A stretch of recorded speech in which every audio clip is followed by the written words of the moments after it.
अस्सलामुअलैकुम। एल्पा की यह शदीद ख्वाहिश रही थी कि किसी तरह पारस को गुलाम बना ले। ये ख्वाहिश बरसों से दिल में मचलती रही थी। बरसों के बाद अब किस्मत ने इसका साथ दिया था। वो पारस को ट्रैप करने, कैदी बनाने और उस पर तनवीमी अमल करके उसे अपना गुलाम बनाने में कामयाब हो चुकी थी। वैसे अंदर से मुतमईन नहीं थी। अब तक पारस के मुकाबले में नाकाम रही थी। उस पर तनवीमी अमल करने के बावजूद धड़का सा लगा हुआ था कि पता नहीं तनवीमी अमल कामयाब हुआ है या नहीं, इस अमल का असर पारस पर हुआ है या नहीं, और क्या वो गुलाम बन चुका है।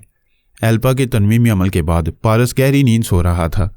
उसके बेदार होने के बाद मालूम होने वाला था कि एल्पा को कामयाबी हासिल हुई है या नहीं।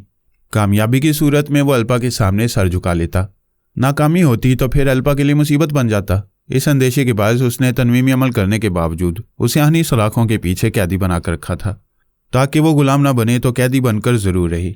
बॉबी ने कहा, एल्पा तुम दूसरे दुश्मनों के मुकाबले में पारस से बहुत ज़्यादा मोहतात रहती हो। ये दुरुस्त है कि वो चालबाजी से हमेशा तुम्हारे लिए मसाइल पैदा करता रहे, लेकिन अब कोई मसला पैदा नहीं करेगा। वो गुलाम बन चुका है।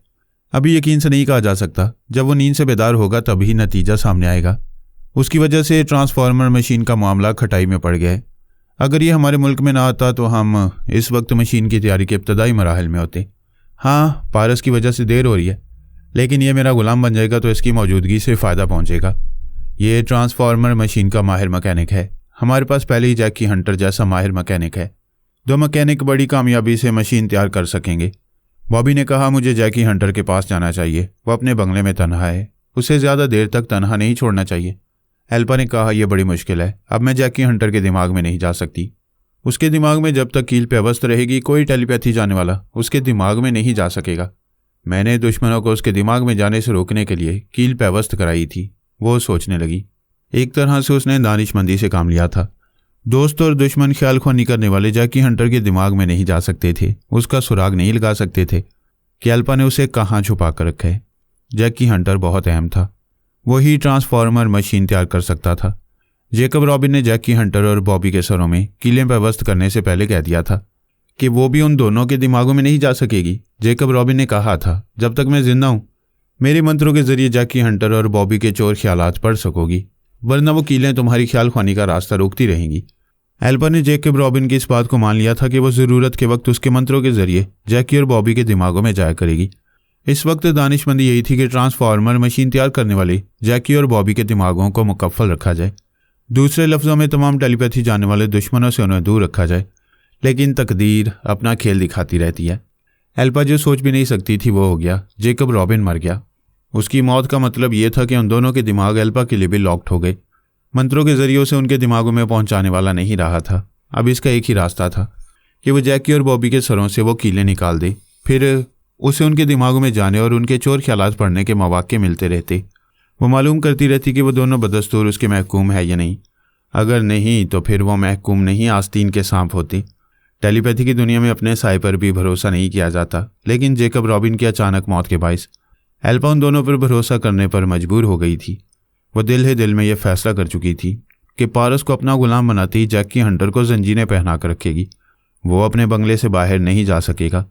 और बॉबी को उसने प्यार की जंजीरों में जकड़ रखा था। वो उसे अपने करीब रखने के बहाने उसकी कड़ी निगरानी कर सकती थी। बॉबी ने टेलीफोन के पास आकर रिसीवर उठाया, फिर रब्ता करने के बाद दूसरी तरफ से फ़ोन की घंटी सुनने लगा। एल्पा ने पूछा, खामोश क्यों हो? क्या जैकी हंटर फ़ोन अटेंड नहीं कर रहा है? नहीं, वहाँ फ़ोन की घंटी बज रही है। हो सकता है जैकी बाथरूम में हो। मैं 10 मिनट बाद फ़ोन करूँगा। वह रिसीवर रखकर खुद बाथरूम में चला गया। एल्पा बेबसी से सोचने लगी, ऐसे ही वक्त टेलीपैथी काम आती है।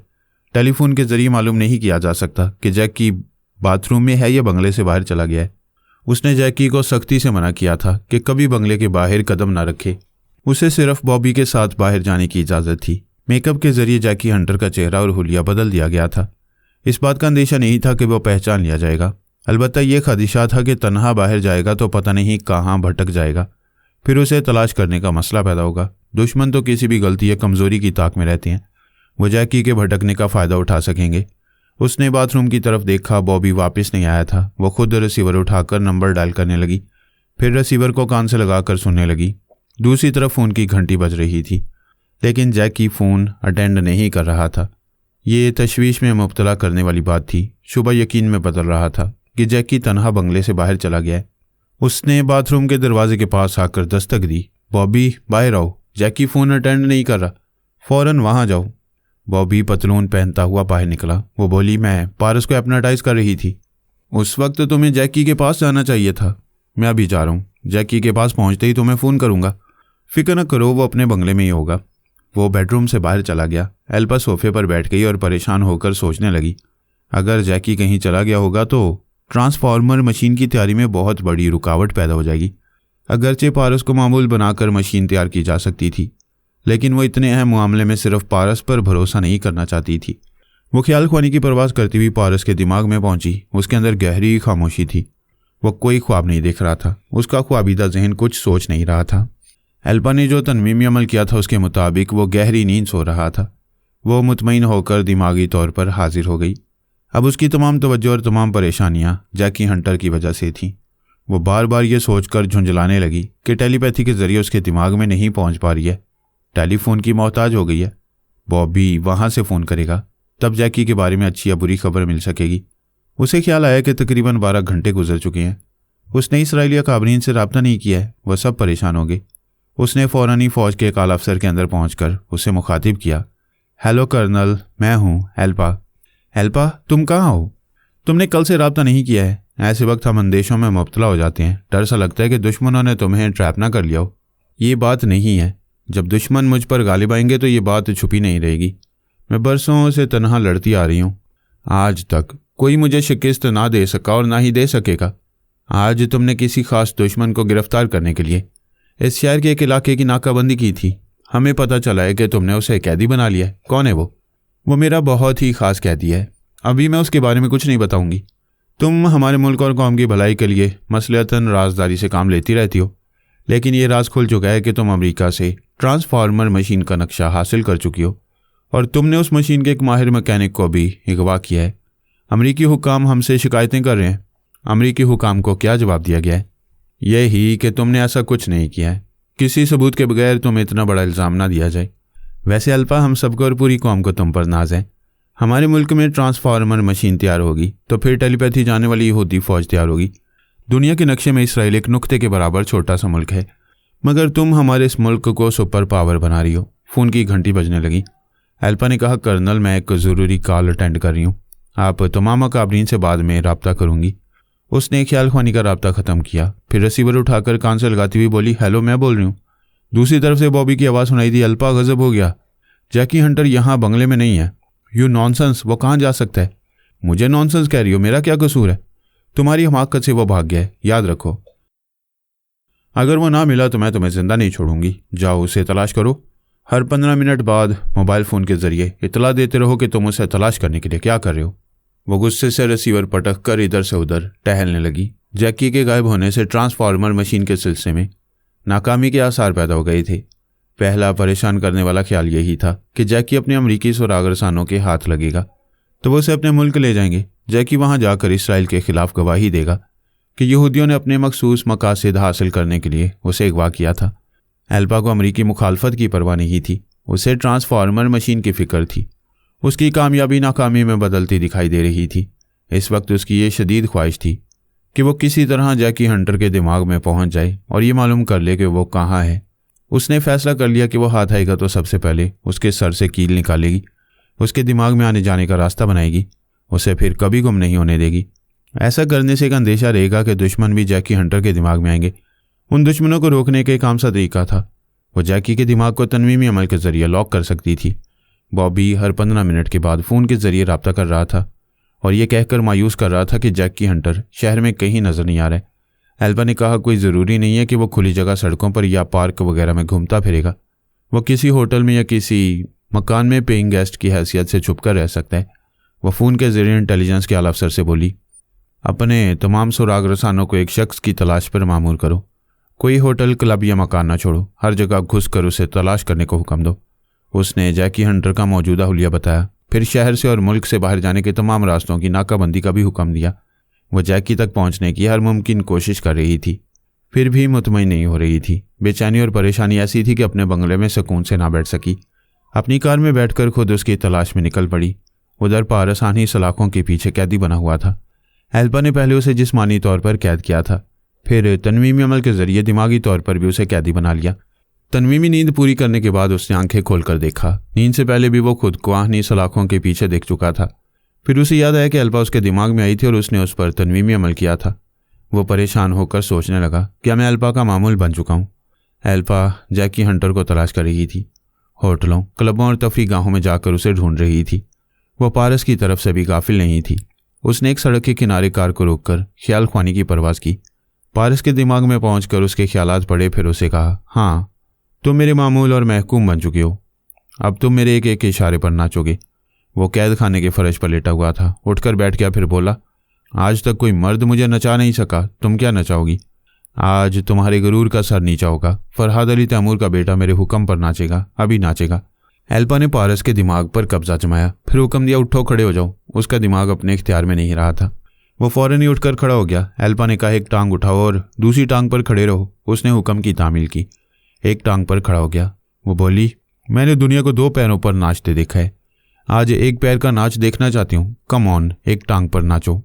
ये टेलीपैथी, ये तनवीमी अमल बड़ी जालिम चीज़ है। शहज़ोरों को भी तिगनी का नाच नचा देती है। पारस ने अपनी ज़िंदगी में कभी शिकस्त नहीं खाई थी, मगर हालात ने उसे मात दे दी। हमारी दुनिया में हर अरूज को जवाल है। मुझे भी जवाल आता है, मेरे बेटे को भी आया। वो एक टांग पर उछल उछल कर नाचने लगा। अफसोस, ये मेरी लालमी में हो रहा था। स्कॉटलैंड यार्ड की आला अफसर शिवानी ने बड़ी हिकमत अमली से जे काफू और जे फ्लो को अपना मामूल और महकूम बना लिया था। अब उसका तीसरा साथी जे सामू रह गया था। वो इस बात से बेखबर था कि उसके दोनों साथी अपनी आज़ादी खो चुके हैं। एक तवील मुद्दत तक आज़ाद और नाकाबिले शिकस्त रहने के बाद वो एक औरत के गुलाम बन गए थे। जे सामू ने जे फ्लो से कहा था कि वो सुबह की फ़्लाइट से लंदन पहुंचने वाले। शिवानी अपने ज़राए से ये मालूम कर चुकी थी। उसके मातियत जासूस जे सामू को हिरासत में लेने के लिए सुबह एयरपोर्ट पहुंच गए थे, लेकिन उन्हें मायूसी हुई। स्कॉटलैंड की एक जासूसा जे सामू को फांस कर वहां लाने वाली थी। उसी जासूसा के जरिए शिवानी जे सामू को पहुंचाने वाली थी, मगर उस जासूसा ने लंदन पहुंचकर कहा जे सामू अचानक कहीं गुम हो गया है। वो मुझसे रूम के एयरपोर्ट पर मिलने वाला था। मैं जहाज़ के परवास करने तक उसका इंतज़ार करती रही, लेकिन वो नहीं आया। शिवानी ने पूछा, वो नहीं आया, तुम्हें भी नहीं आना चाहिए था? वहीं उसका इंतज़ार करना चाहिए था। तुम उसके साथ किसी दूसरी फ़्लाइट से आ सकती थी। मैं यही चाहती थी, रूम में रहकर उसका इंतज़ार करना चाहती थी, लेकिन ये महसूस कर रही थी कि मेरा दिमाग मेरे इख्तियार में नहीं है। मैं ना चाहते हुए भी यहाँ चली आई हूँ। इसका मतलब है जे सामू ने खतरा महसूस कर लिया है, मोहतात हो गया। उसे ट्रैप करने के लिए दूसरी चाल चलनी होगी। शिवानी ने जे काफू के बाद जे फ्लो पर तनवीमी अमल कराया था। हैप्नोटाइज करने वाले ने कामयाबी से अमल किया था, लेकिन उसने जे काफू और जे फ्लो के दिमागों को लॉक नहीं किया था। शिवानी ने भी इस पहलू पर ध्यान नहीं दिया। पिछली रात जे सामू ने अपने साथी जे फ्लो से रब्ता किया था और पूछा था, क्या तुम लंदन पहुंच गए हो? जे फ्लो ने कहा, मैं लंदन में हूँ। यहाँ शिवानी से दोस्ती हो गई है। दोस्ती? उसने हैरानी से पूछा। शिवानी हमारी दुश्मन है। उसने हमारे दोस्त जे काफू को अपना गुलाम बना लिया, और तुम कह रहे हो कि शिवानी से दोस्ती हो गई है? सामू प्लीज़, शिवानी को दुश्मना कहो। हम उसे गलत समझ रहे थे। उसने हमारे साथी को गुलाम नहीं बनाया। मुझे भी मामूल नहीं बनाया, तुम्हें भी नहीं बनाएगी। फ़ौरन चले आओ। बस रहने दो। तुम्हारी इन बातों ने समझा दिया कि जे काफू की तरह तुम्हें भी मामूल बना लिया गया। तुम मुझ जैसे दोस्त को गलत समझ रहे हो। तुम्हें मुझ पर भरोसा करना चाहिए। मैं पहले ही अच्छी तरह समझूंगा कि मुझे भरोसा करना चाहिए या नहीं, उसके बाद लंदन आऊँगा। सामू इतना कहकर खामोश हो गया। जे फ्लो ने उसे मुखातिब किया, उसे आवाज़ें दी, लेकिन उसने यही तासुर दिया कि वह दिमाग से जा चुका है। थोड़ी देर बाद शिवानी ने जे फ्लो के पास आकर कहा, तुम्हें चीन के बारे में ज़रूरी मालूमात फराहम की गई हैं। क्या तुमने उन मालूमात को ज़हन नशीन कर लिया है?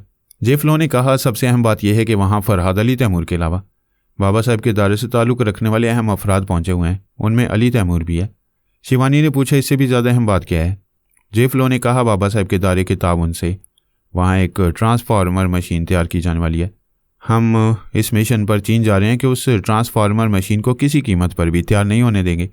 जे सामू बड़ी खामोशी से उनकी बातें सुन रहा था। उन 3J ने इब्तदा ही से यह तय किया था कि कभी किसी टेलीपैथी जानने वाले से नहीं टकराएंगे। बाबा साहब के इदारे से टकराने का तो वो ख्वाब भी नहीं देखना चाहते थे, लेकिन अब वही जे काफू और जे फ्लो मुझसे और अली तैमूर से टकराने की जुर्रत कर रहे थे। जे सामू ने उनके अहमकाना फैसले से समझ लिया कि वो दोनों बेशक व शुबा शिवानी के गुलाम बन चुके हैं। फिर शिवानी और जे फ्लो के दरमियान मजीद गुफ्तगू हुई तो ये पता चला कि रूम में स्कॉटलैंड यार्ड की एक जासूस है। जे सामू को मोहब्बत की जाल में फांस कर लंदन ला रही है। उसके बाद ही जे सामू मोहतात हो गया। उसने हैरान होकर सोचा कि उसने अब तक इस जासूसा के चोर ख्यालात क्यों नहीं पड़े थे। जब अकल आई तो उसने जे फ्लो के आसपास रहने वाले चंद सुरागरसानों के दिमागों में जगह बनाई। दूसरी सुबह वो जासूसा लंदन पहुंची तो उसके अंदर रहकर वो और कई अहम अफराद के दिमागों में पहुंच गया। उनके ख्यालात से मालूम हुआ कि शिवानी, जे काफू और जे फ्लो के अलावा दो बहुत ही ज़हीन सुरागरसां भी चीन जाने वाले हैं। जे सामू ने उन दोनों सुरागरसानों के दिमागों में भी जगह बना ली। अब वह दूर रहकर अपने दोनों साथियों को शिवानी के शिकंजे से निजात दिलाने की तदाबीर पर अमल कर रहा था। शिवानी ने स्कॉटलैंड के उन तमाम सुरागरसानों से रब्ता किया जो रूम में थे। उनसे कहा गया कि जे सामू रूम में या इटली के दूसरे इलाकों में छुपा होगा, उसे हर हाल में तलाश किया जाए। ईमेल के जरिए जे सामू की तस्वीर हासिल की गई। इसी तस्वीर के जरिए उसे पहचाना जा सकता था। जे सामू इतना नादान नहीं था कि वही चेहरा लिए फिरता रहता। उसके चेहरे पर आर्जी मेकअप था। शिवानी की चालबाजी और उस जासूसा के फ्रेब का इल्म होते ही उसने आर्जी मेकअप उतार दिया था। इसके बाद कोई उसे पहचान नहीं सकता था। शिवानी ने जे काफू और जे फ्लो को हुक्म दिया कि वो ख्याल खोनी के जरिए जे सामू से रब्ता करें, उसे अपनी तरफ माइल करें और उसके दिमाग में रहने के दौरान में ये मालूम करते रहें कि वो किस मुल्क के किस इलाके में है और जगह तब्दील करते हुए कहाँ कहाँ जा रहा है। उन दोनों ने उसके दिमाग में पहुंचकर उसे मुखातिब किया। उसने कहा, मेरे जान से ज़्यादा अजीज साथियों, मैं जब तक तुम दोनों को शिवानी से निजात नहीं दिलाऊंगा तब तक तुम में से किसी को अपने दिमाग में नहीं आने दूंगा। अब यहाँ से जाओ। उसने सांस रोक ली। उन दोनों ने वापस आकर शिवानी से कहा, हमारा दोस्त हमसे बदजन हो गया, वो हमें अपने दिमाग में नहीं आने देगा। अभी उसने सांस रोककर हमें भगा दिया। शिवानी ने कहा, हम कल की फ्लाइट से चीन जाएंगे। जे सामू को तलाश करने और ट्रैप करने का वक्त नहीं है। वापिस आकर उसे निमट लिया जाएगा। स्कॉटलैंड यार्ड के आला अफसर ने शिवानी से कहा, हमारी एक जासूसा का नाम मारिया है। वो जासूसी के लिए चीन गई थी। वहाँ हुकूमत चीन के खिलाफ कार्रवाई करती हुई पकड़ी गई थी। उसे यहाँ वापस भेज दिया गया और ये पाबंदी आयद कर दी गई कि मारिया आइंदा कभी चीन की सरजमीन पर कदम नहीं रखेगी। शिवानी ने कहा, चीन में मुल्क दुश्मन अनासिर को सजाए मौत दी जाती है। ताज्जुब है कि उन्होंने मारिया को गोली नहीं मारी और उसे यहाँ वापस भेज दिया। हुकूमत चीन ने मारिया पर यह खास मेहरबानी क्यों की? आला अफसर ने कहा, हमें शुबा हुआ था कि चीन में मारिया का ब्रेन वॉश किया गया है। उसे अपनी तरफ माइल करके हमारे खिलाफ जासूसी के लिए भेजा गया है। हमारे खास आदमी उसकी निगरानी करते रहे हैं, लेकिन वो यहाँ किसी काबिल एतराज़ मामले में मुलव्विस नहीं है। क्या ये बात काबिल एतराज़ नहीं है कि वह इस्तीफ़ा दे रही है? क्या आपने पूछा कि स्कॉटलैंड यार्ड जैसे बड़े इदारे को क्यों छोड़ रही है? वो जल्दी शादी करना चाहती है। उसकी पसंद का नौजवान लंदन आने वाला है। वो उससे शादी करने के बाद इज़्दिवाजी घरेलू ज़िंदगी गुजारना चाहती है। ये मुलाजमत छोड़ने का माकूल जवाज़ नहीं है। औरतें शादी के बाद भी मुलाजमत जारी रखती है। वो नौजवान कौन है जिसकी आमद से पहले वह हमारे इदारे से लागू हो रही है? उसने अपने आइडियल नौजवान के बारे में कुछ नहीं बताया। उसने नहीं बताया, हमें मालूम करना चाहिए। वो नौजवान लंदन में नहीं रहता, कहीं बाहर से आने वाला है। मारिया ने उससे कहाँ मुलाकात की थी? वो तो चीन में रहकर आई है। क्या उसने किसी चीनी बाशिंदे को पसंद किया है? जब उसका आइडियल आएगा तभी मालूम हो सकेगा। मैं अभी मालूम करूंगी। मेरे पास 2 टेलीपैथी जाने वाले हैं, उसके अंदर की तमाम बातें मालूम कर लेंगे। उसने जे काफू से फ़ोन पर कहा, मैं मिस मारिया का फ़ोन नंबर बता रही हूँ। फ़ोन पर उसकी आवाज़ सुनो, फिर उसके अहम चोर ख्यालात पढ़कर मुझे बताओ। मैं इंतज़ार कर रही हूँ। उसने फ़ोन नंबर बताकर रब्ता ख़त्म किया। जे काफू ने उस नंबर पर रब्ता किया। दूसरी तरफ से मारिया ने पूछा, हेलो कौन? जे काफू रिसीवर रखकर उसके दिमाग में पहुंच गया। वो बड़े प्यार से अहमद जुबैरी के ख्यालों में खोई हुई थी। बेवक्त फ़ोन की घंटी बजने पर झुंझला गई थी। फिर जे काफू ने फ़ोन पर कहा भी कुछ नहीं। वह रिसीवर क्रैडल पर पटक कर फिर अपने महबूब की यादों में गुम होने लगी। जे काफू उसके ख्यालात पढ़ने लगा। मालूम हुआ कि जिस महबूब को याद कर रही है वो चीन में है। बीजिंग में उससे मुलाकात हुई थी। मारिया उसकी शख्सियत से मुतासिर होकर उससे मोहब्बत करने लगी थी। उसके ख्यालात ने बताया कि वो चीन के एक अहम शोबे का राज मालूम करने में कामयाब हो गई है। इस राज की एक माइक्रो फिल्म उसे हासिल होने वाली थी। इस वक्त एक अमरीकी टेलीपैथी जानने वाला उसे टेलीपैथी के जरिए ट्रैप करके वो फिल्म हासिल करना चाहता था। ऐसे वक्त उसके महबूब अहमद जुबैरी ने उसे दुश्मन से महफूज रखा था। जे काफू ने मारिया के दिमाग में सवाल पैदा किया कि अहमद जुबैरी ने उस टेलीपैथी जानने वाले दुश्मन से उसे किस तरह महफूज रखा था। मारिया के ख्यालात ने बताया, अहमद जुबैरी ने किसी टेलीपैथी जानने वाले दोस्त के जरिए उसके दिमाग को लॉक करा दिया था। इसके बाद वो दुश्मन उसके दिमाग में ना आ सका, ना उसे किसी तरह का नुकसान पहुंचा सका। जे काफू ने मारिया की अपनी सोच में कहा, इसका मतलब है अहमद जुबैरी के साथ ही टेलीपैथी जानते हैं। मारिया की सोच ने कहा, शायद जानते होंगे, शायद नहीं, यकीनन जानते हैं। जब किसी ने तुम्हारे अंदर आकर तुम्हारे दिमाग को लॉक्ड किया है तो फिर वो यकीनन टेलीपैथी जानते हैं। बल्कि अहमद जुबैरी भी टेलीपैथी जानता होगा। वो नहीं जानता है, वो मुझे दिलो जान से चाहता है, मुझसे अपनी कोई बात नहीं छुपाता है। चीन में जो मुसलमान टेलीपैथी जानने वाले हैं उनका ताल्लुक बाबा साहब के दर से है। क्या जुबैरी ने ये बात बताई है? मारिया महबूब के बारे में सोच रही थी, मुस्कुरा रही थी। उसने बेड पर लेटकर अंगड़ाई लेते हुए कहा, हाय, उसके प्यार ने मुझे भी मुसलमान बना दिया। मेरी ये ज़िंदगी उसी के नाम है। वो मुझे सजाए मौत से ना बचाता तो वहाँ मुझे गोली मार दी जाती। गोया मुझे ये नई ज़िंदगी मिली है। जे काफू ने उसकी सोच में सवाल किया, क्या सचमुच मैं मुसलमान हो गई हूँ? बेशक, वो मोहब्बत ही क्या जो अपने महबूब के रंग में ना रंग दे। जे काफू ने फिर उसकी सोच में सवाल किया, मैं स्कॉटलैंड यार्ड की मुलाजमत से इस्तीफ़ा क्यों दे रही हूँ? मैं ये मुलाजमत जारी रखूंगी तो फिर मुझे कभी न कभी मुसलमानों के खिलाफ जासूसी करने का हुक्म दिया जाएगा। मैंने ज़ुबैरी से वादा किया है कि मैं मुसलमानों और हुकूमत चीन के खिलाफ कोई काम नहीं करूंगी। मैं ज़ुबैरी को इस कदर चाहती हूँ कि वो भी मुझे इतना ही चाहता है। क्या वो मेरी खातिर चीन से यहाँ आएगा? हाँ आएगा, ज़रूर आएगा। मैं उसी का इंतज़ार कर रही हूँ। जे काफू ने शिवानी के दिमाग में आकर कहा, मारिया का दिल बदल गया है, दिमाग बदल गया है, दीन बदल गया है, उसकी वफादारी बदल गई है। वो हमारे लिए नहीं, मुसलमानों के लिए जासूसी करेगी, क्योंकि एक मुसलमान उसके जिस्म और जान का मालिक बनकर आने वाला है। मामला बड़ा संगीन है। वो मुसलमान कौन है? यहाँ कब आ रहा है? ये पता नहीं कब आ रहा है। मारिया की मुलाकात उससे चीन में हुई थी, वहीं उसके इश्क में गिरफ्तार हुई और यहाँ आकर उसका इंतज़ार कर रही है। क्या वो मुसलमान टेलीपैथी जानता है? उसने दुश्मनों से जिस तरह मारिया की हिफाजत किया, उसे यही शुबा होता है कि वो टेलीपैथी जानता है। अगर वो टेलीपैथी जानता है तो उसका ताल्लुक बाबा साहब के इदारे से होगा। उस इदारे के लोग वहाँ ट्रांसफार्मर मशीन तैयार कर रहे हैं। ये मारिया हमारे बहुत काम आएगी। उससे क्या काम लिया जा सकता है? मैं मारिया को अपने साथ चीन ले जाऊंगी। मारिया को वहाँ दाखिले की इजाज़त नहीं मिलेगी। उसका चेहरा और शख्सियत बदल जाएगी। हम उसे एक नए नाम से वहाँ ले जाएंगे।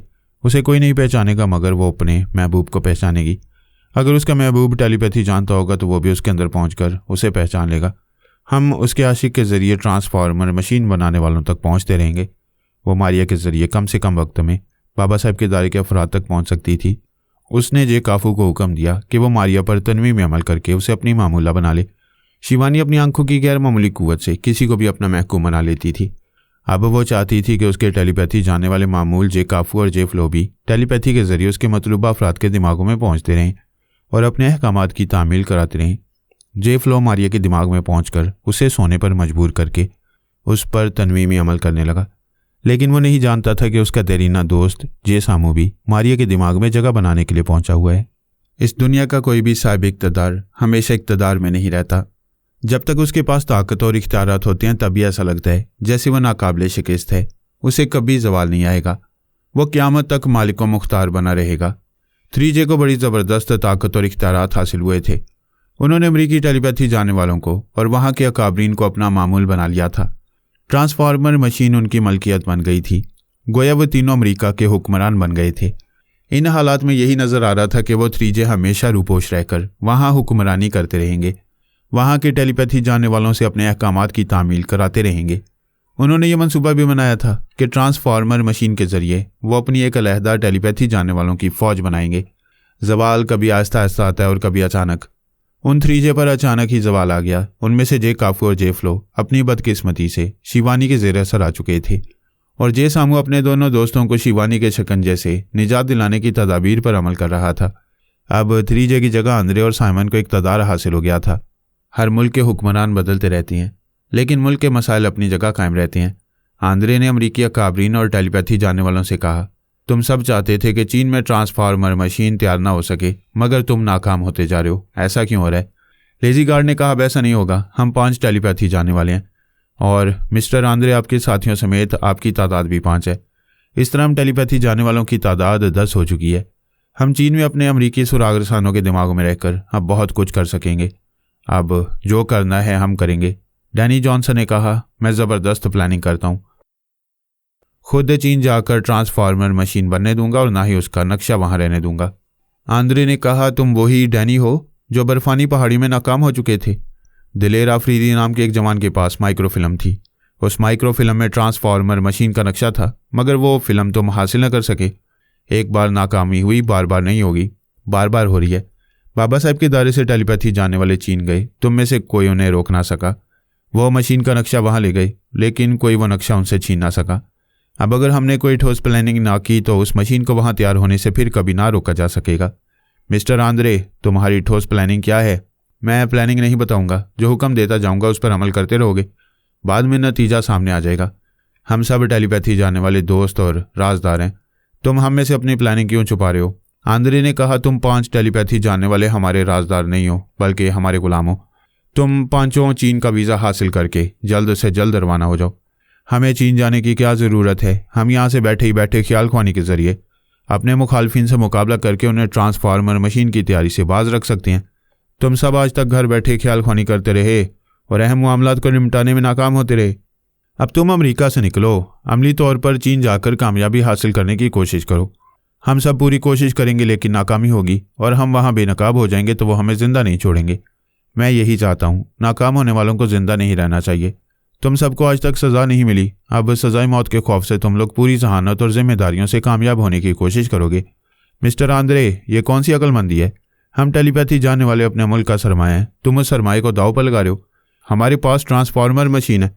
तुम पांचों अपनी नाकामी के बायस मर जाओगे तो हम 10 टेलीपैथी जानने वाले पैदा कर लेंगे। लिहाजा खुद को सरमाया ना कहो, सिपाही कहो, और सिपाही की तरह हारने या जीतने के लिए चीन रवाना हो जाओ। इसके आगे और कोई बहस ना करो। That's all. आंद्रे अपनी जगह दिमागी तौर पर हाजिर हो गया। वो पेरिस के एक अपार्टमेंट में अपने साथी साइमन के साथ था। बाकी 3 टेलीपैथी जानने वाले साथी लंदन में थे। साइमन ने कहा, मैं लेजी गार्ड के दिमाग में रहकर तुम्हारी बातें सुन रहा था। तुमने उन्हें माकूल जवाब दिया है और उन पांचों को चीन भेजने का दानिशमंदाना फैसला किया है। आंद्रे ने कहा, वो पांचों हमारे मामूल हैं, चीन जाने से इनकार नहीं करेंगे, मजबूरन जाएंगे, फिर वहां से जिंदा सलामत वापस आने के लिए पूरी तवज्जो और जिम्मेदारियों से काम करेंगे। बेशक अब तक उन पांचों पर कोई सख्तियां करने वाला नहीं था, अब उन पर आराम हराम होगा। वो अपनी सलामती की खातिर जी जान से कामयाबी की कोशिशें करते रहेंगे।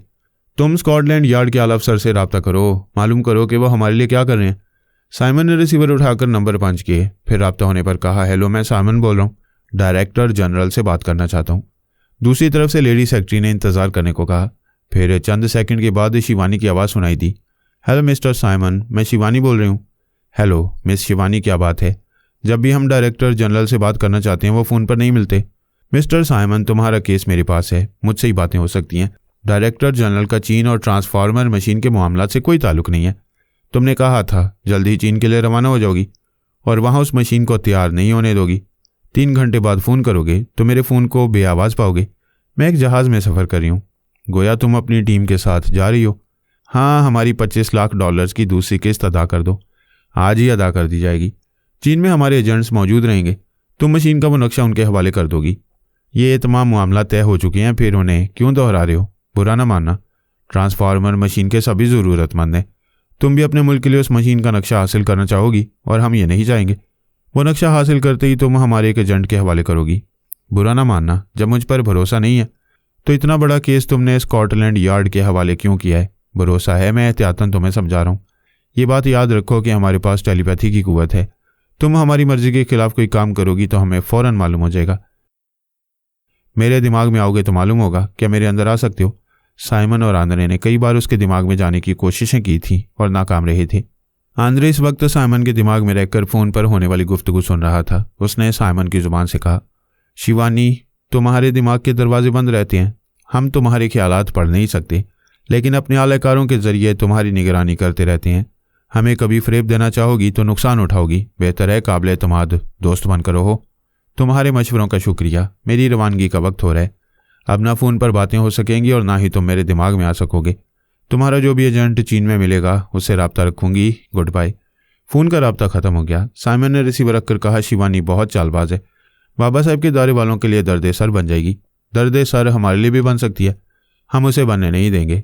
हमारे 3 साथी लंदन में हैं, उसकी निगरानी कर रहे हैं। वो नहीं जानती कि हमारे एक साथी उसकी निगरानी करता हुआ चीन जाएगा। हम उसकी टीम के 2 सुरागरसानों के दिमागों में घुसे रहेंगे। हम उसकी एक एक हरकत पर नज़र रखेंगे तो वह हमें कभी धोखा नहीं दे सकेगी। वह दोनों सर झुकाकर सोचने लगे। उन्होंने ट्रांसफार्मर मशीन के सिलसिले में हर पहलू से खूब सोच समझकर मंसूबा बनाया था और उस मंसूबे पर बड़ी कामयाबी से अमल कर रहे थे। लेकिन आखिरी कामयाबी का दारोमदार शिवानी पर था। आखिरी नतीजा सामने आने तक शिवानी सफ़ेद को स्याह और स्याह को सफ़ेद कर सकती थी। पोरस मुंबई पहुंचने के बाद करिश्मा का मेहमान बनकर उसके साथ गोवा आ गया था। उसे मालूम हो चुका था कि करिश्मा की माँ जमुना कुमारी काला जादू जानती है। उसने काले जादू के जरिए खुद को एक जवान दोशीज़ा बना लिया था। जमुना का बेटा यानी करिश्मा का भाई जसवंत पाल भी जादूगर था, लेकिन भीमा के काले जादू के मुकाबले में कमज़ोर था। वह कल्पना को हासिल करना चाहता था, मगर उस कल्पना के अंदर भीमा की आत्मा समाई हुई थी। जमुना अपनी जादुई शक्ति से भीमा की आत्मा को कल्पना के अंदर शांत करने वाली थी, ताकि उसका बेटा जसवंत कल्पना को अपनी हवस का निशाना बना सके। लेकिन जमुना को अपनी जादुई शक्ति दिखाने का मौका नहीं मिला। उससे पहले ही बाजी पलट गई। जसवंत को जब मालूम हुआ कि उसकी बहन करिश्मा एक मुसलमान शहबाज यानी पोरस से मोहब्बत करती है तो वो पोरस को मारने पर तुल गया। फिर उसे मार तो ना सका, खुद ही मर गया। उसकी मौत की सिचुएशन बड़ी अजीब थी। जमुना अपने जवान बेटे की लाश से लिपट कर रोने लगी। पोरस ख्याल ख्वानी के जरिए जसवंत पाल की मौत का यकीन कर चुका था। जमुना रो रो कर अपनी बेटी करिश्मा को कोस रही थी कि उसके आशिक पोरस की वजह से जवान बेटा मारा गया। वह बेटे से लिपट कर उसके सीने पर सर रख कर रो रही थी। ऐसे ही वक्त उसने बेटे के दिल की धड़कनें सुनी। अपना सर उठाकर हैरानी से देखा, मुर्दा बेटा जिंदा हो गया। आंखें खोलकर दुनिया को देखने लगा। जमुना ने खुशी से चीख कर कहा, मेरा बेटा जिंदा है, मैं अनाड़ी हूँ, नब्ज टटोलना और दिल की धड़कनें सुनना नहीं जानती हूँ। ख्वामखा मुर्दा समझ रही थी। एक मुलाजिम दौड़कर फर्स्ट एड बॉक्स ले आया था। करिश्मा जिंदा होने वाले भाई के जख्मों की मरहम पट्टी करने लगी। पोरस हकीकत को समझ रहा था। वो ख्याल ख्वानी के जरिए उसके अंदर गया था और उसके दिमाग को मुर्दा पाकर वापस आया था। अब फिर ख्याल ख्वानी के जरिए उसके अंदर जाकर उसके दिमाग को जिंदा पा रहा था। फिर पद्मनी कोठी के अंदर से दौड़ती हुई आई। उसने कहा, मालकन वो उधर कल्पना मर गई है। जमुना बेटे को जिंदा पाकर खुश थी। उसने कहा, मरने दो कमीनी को, ख्वामख्वाह मुसीबत बनी हुई थी, मेरे बेटे को दीवाना बना दिया था। करिश्मा ने पूछा, वो अचानक कैसे मर गई? पद्मनी ने जवाब दिया, मैं उसके कमरे के पास से गुजर रही थी। मुझसे बोली, हे पद्मनी, उनसे जाकर कह दे मैं मर गई हूँ। बस इतना कहते ही वो फर्श पर गिरकर मर गई।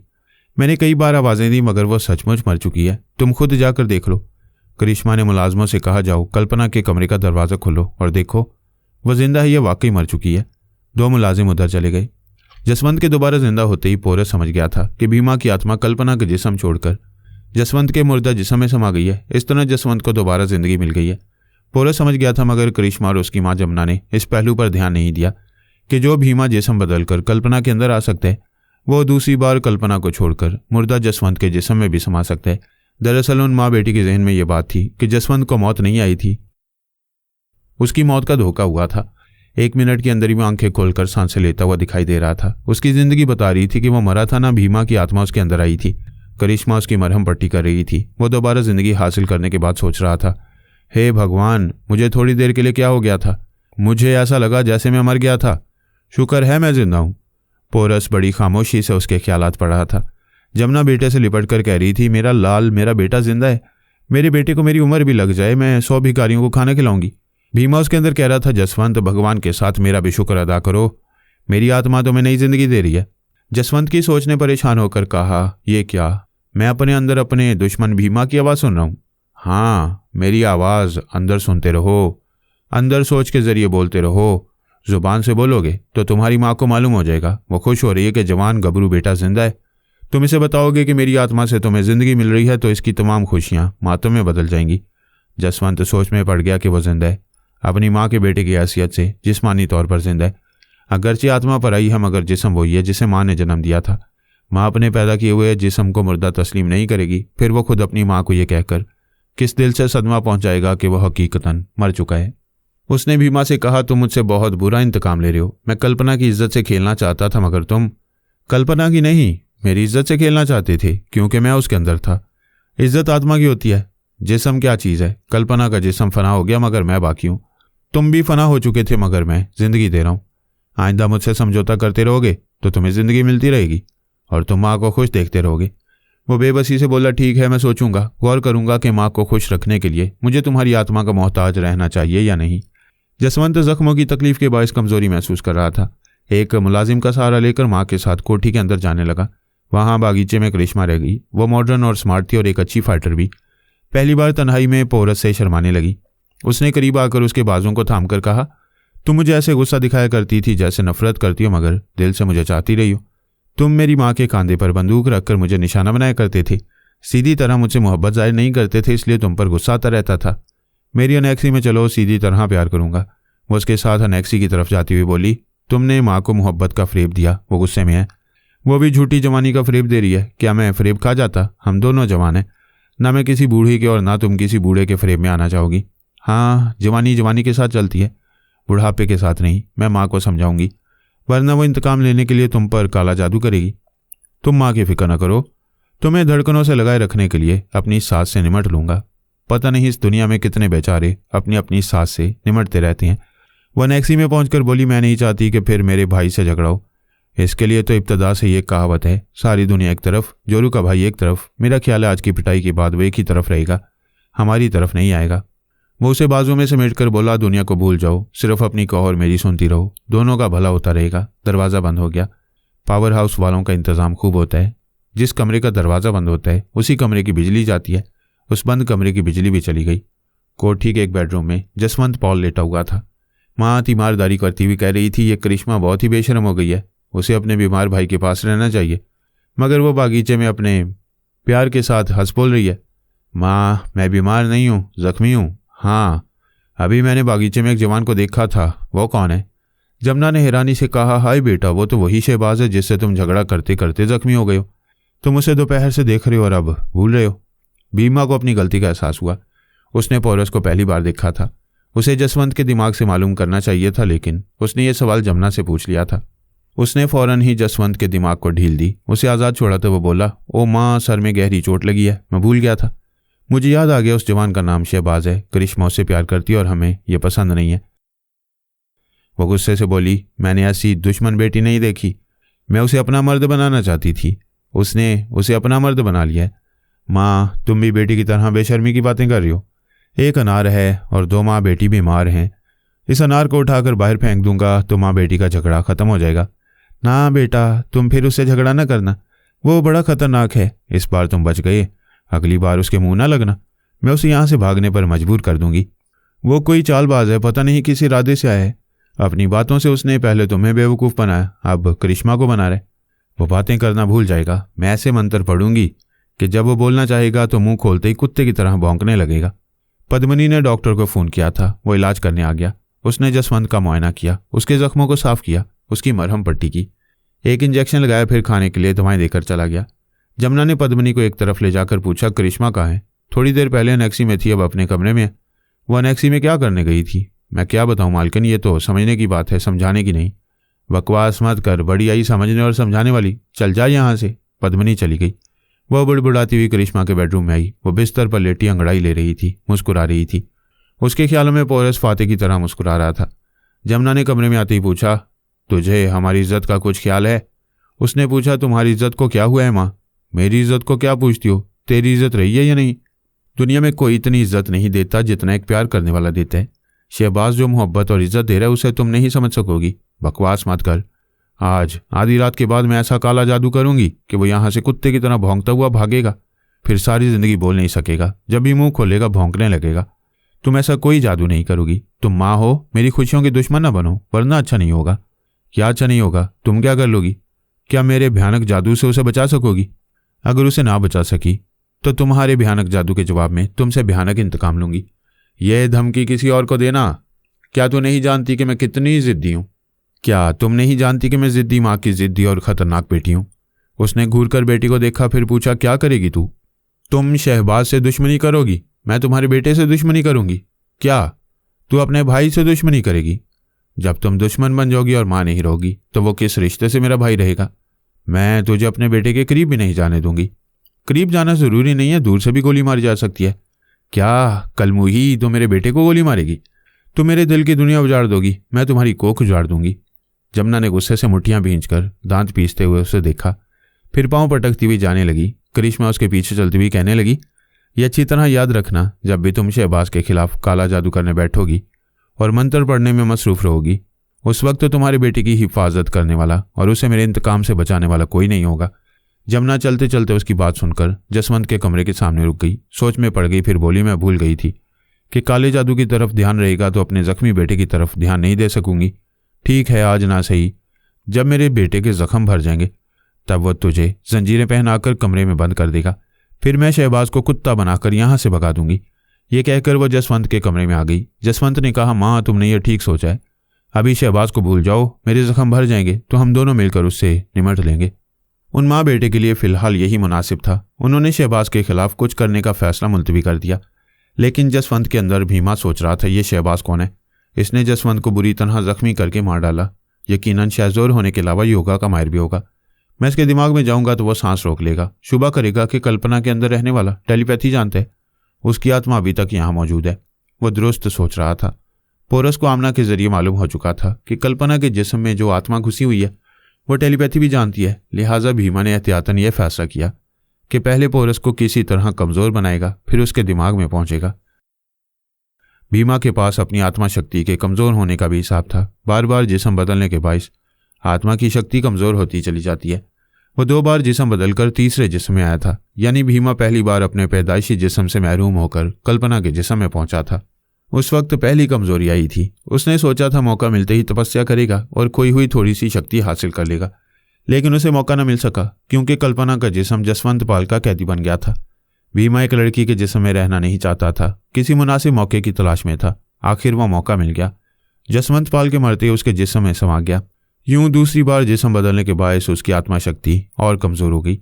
अब वो तीसरे जिस्म में था और ये फैसला कर रहा था कि जसवंत के जख्म भर जाएंगे, वो पूरी तरह सेहतमंद हो जाएगा तो वह 40 दिनों तक तपस्या करने के बाद आत्मा शक्ति को मुकम्मल कर लेगा। पोरस अनेक्सी में था, बेड पर आराम से लेटा हुआ जसवंत पाल के ख्यालात पढ़ रहा था। जसवंत और भीमा के ख्यालात मुश्तरिक थे। यूं पोरस बड़ी खामोशी से भीमा के इरादों को समझ रहा था। उसने जमुना से कहा, माँ, जब मेरे जख्म भर जाएंगे तो मैं आत्मा शक्ति हासिल करने के लिए तपस्या करूंगा। जमुना ने ताज्जुब से पूछा, तुम आत्मा शक्ति हासिल करना चाहते हो? तुम 40 दिनों की तपस्या से घबराते रहे हो। तुमने ऐसा कोई जादू नहीं सीखा जिसे सीखने के लिए लंबी तपस्या की ज़रूरत पड़ती है। हाँ, इसीलिए मैं एक मामूली सा जादूगर बनकर रह गया, लेकिन अब मैं 40 दिनों की कड़ी तपस्या करूंगा। बेटे, आत्मा शक्ति हासिल करने के 7 दर्जे होते हैं। हर दर्जे से गुजरने के लिए 40 दिनों की तपस्या ज़रूरी है। इस हिसाब से 7 दर्जों को पूरा करने के लिए 280 दिनों तक तपस्या करनी होगी और ये तुम्हारे बस की बात नहीं है। वो नहीं जानती थी कि भीमा 280 दिनों की तपस्या पूरी करके 7 मरहलों से गुजरकर मुकम्मल आत्मा शक्ति हासिल कर चुका है। अब सिर्फ खोई हुई शक्ति हासिल करना चाहता है। उसने कहा, माँ, ये ना कहो कि ये मेरे बस की बात नहीं है, मुझे हौसला दो। मैं पहले 40 दिनों तक तपस्या करूंगा, इसमें कामयाब रहूंगा तो आगे भी मेरा हौसला बढ़ता जाएगा। आगे हौसला करने की नौबत ही ना थी। उसे सिर्फ 40 दिनों तक सुकून और खामोशी की ज़रूरत थी और इस कोठी में ऐसी जगह मौजूद थी। जमुना ने वादा किया कि वो इस सिलसिले में उसकी मदद करेगी। पोरस को फिलहाल माँ बेटे की तरफ से कोई अंदेशा नहीं रहा था। उसे आराम से सो जाना चाहिए था, लेकिन वो जाग रहा था। अब एक और हल तलब मसला रह गया था। एक अजनबी टेलीपैथी जानने वाला 3 बार करिश्मा के दिमाग में आ चुका था। उसने करिश्मा से कहा था कि उसने एक फॉरेन मैगजीन में उसकी तस्वीर देखी है। तब से वो उस पर 1000 जान से आशिक हो गया। करिश्मा पराई सोच की लहरों को महसूस करते ही बेचैन हो जाती थी, सांस रोक लेती थी। ऐसा करने के बायस वह अजनबी धमकी देकर चला गया था कि रात को नींद के दौरान में तनवीमी अमल के जरिए उसे अपनी मामूला बना लेगा। और अब रात हो चुकी थी, आधी रात गुजरने वाली थी। पोरस वक्फे वक्फे से करिश्मा के दिमाग में जा रहा था। उस अजनबी टेलीपैथी जानने वाले का इंतजार कर रहा था। पोरस की सोच की लहरों को महसूस करके वो बेचैन नहीं थी, क्योंकि पोरस उस अजनबी टेलीपैथी जानने वाले से पहले ही करिश्मा पर तनवीमी अमल कर चुका था। उसके दिमाग में ये बातें नक्श कर दी थी कि वो उसकी सोच की लहरों को कभी महसूस नहीं करेगी। दूसरी बात ये नक्श की थी कि अजनबी टेलीपैथी जानने वाले को अपने दिमाग में आने देगी और उसे तनवीमी अमल करने देगी। वह तनवीमी अमल का तोड़ करेगा, लेकिन वो ये जाहिर करती रहेगी कि उस अजनबी की मामूल बन चुकी है। इस तरह वो उसके जरिए उस अजनबी की असलियत मालूम करता रहेगा।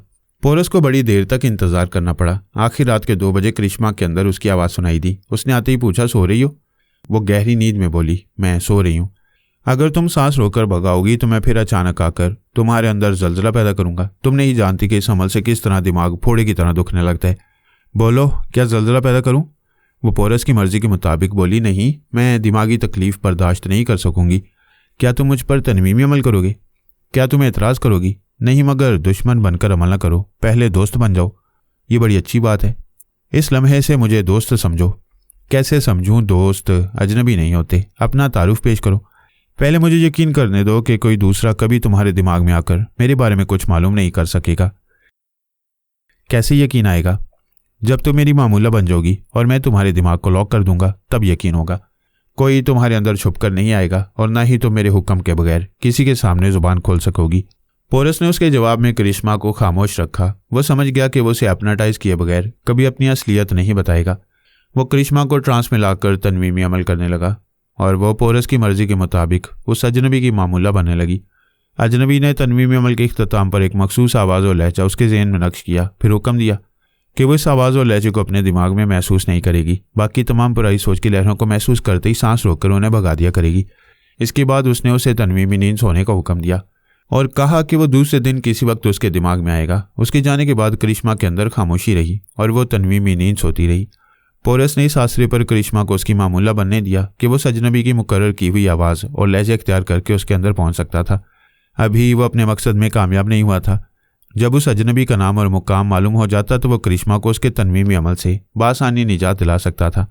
बहरहाल अजनबी पुरस्रार बना हुआ था। दूसरे दिन असरार का पर्दा उठने की तवक्को थी।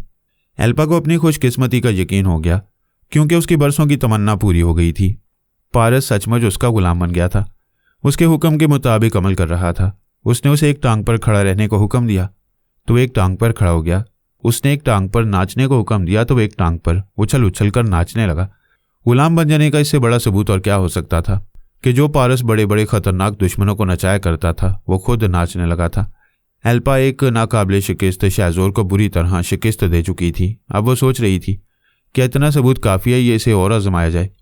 पारस के सिलसिले में ये मशहूर था कि वह अपनी ममा सोनिया की तरह भला का मकार है।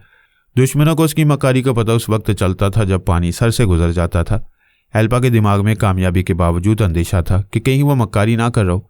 वो इतनी जल्दी उस पर एतमाद नहीं कर सकती थी। उसने सोचा कि फिर इसे किसी दूसरी तरह आजमाए, इसे कोई ऐसा हुक्म दे कि जिसकी तामील करते हुए वो अपनी जिल्लत और तौहीन महसूस करे। वो उस हुक्म की तामील से इनकार करेगा तो उसकी मक्कारी का भेद खुल जाएगा। वो किसी तरह आजमाने की बात सोच रही थी। ऐसे वक्त मोबाइल फ़ोन का बजर सुनाई दिया। उसने कार की रफ्तार सुस्त करते हुए उसे एक फुटपाथ से लगाकर रोका, फिर मोबाइल का बटन दबाकर उसे कान से लगाकर बोली, हेलो।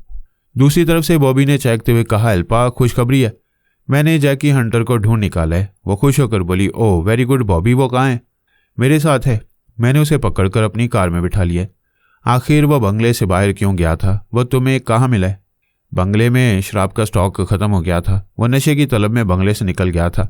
मैंने उसे एक 3rd क्लास बार में पकड़ा है। उसे फ़ौरन बंगले में ले जाओ, मैं वहाँ आ रही हूँ। उसने फ़ोन को बंद करके साथ वाली सीट पर फेंका, फिर कार स्टार्ट करके ड्राइव करती हुई रफ्तार बढ़ाने लगी। अब उसे और ज़्यादा खुशी का यकीन हो गया था। ट्रांसफार्मर मशीन का माहिर मैकेनिक जैकी किसी दुश्मन के हत्थे नहीं चढ़ा था, बखैरियत बंगले में वापस पहुंच रहा था। अब वो सोच रही थी कि बंगले में पहुंचते ही जैकी हंटर के सर से वो कील निकालेगी, जिसकी वजह से वो उसके दिमाग में नहीं पहुंच पा रही थी। उसने जैकी को टेलीपैथी जाने वाले दुश्मनों से महफूज रखने के लिए वो कील उसके सर में पेवस्त कराई थी। बुरे वक्त में वो उसके लिए भी रुकावट बन गई थी। अगर वो कील ना होती तो वो पलक झपकते ही उसके दिमाग में पहुंचकर उसे तलाश कर लेती। कील निकालने के बाद दुश्मनों की तरफ से अंदेशा रहता, लेकिन इस मसले का हल आसान था। वो तनवीमी अमल के जरिए जैकी के दिमाग को लॉक कर सकती थी। कुछ देर पहले वो मायूस हो रही थी। ट्रांसफार्मर मशीन तैयार करने की उम्मीद दम तोड़ रही थी। अब अचानक कामयाबी ने उसके अंदर बिजली भर दी। वो बड़े जोश और वलवले के साथ तेज़ रफ्तारी से कार ड्राइव कर रही थी। ऐसे में तो शामत आनी ही थी। अचानक एक मोड़ पर दूसरी तरफ से आने वाले ट्रक से कार टकरा गई। कार पूरी तरह टकराती तो मौत आती, लेकिन सिर्फ शामत आई थी। कार एक साइड से टकराई थी और उछलकर फुटपाथ पर पहुंचकर एक बड़े से शेल्फ के शीशे तोड़ती हुई अंदर घुसती चली गई।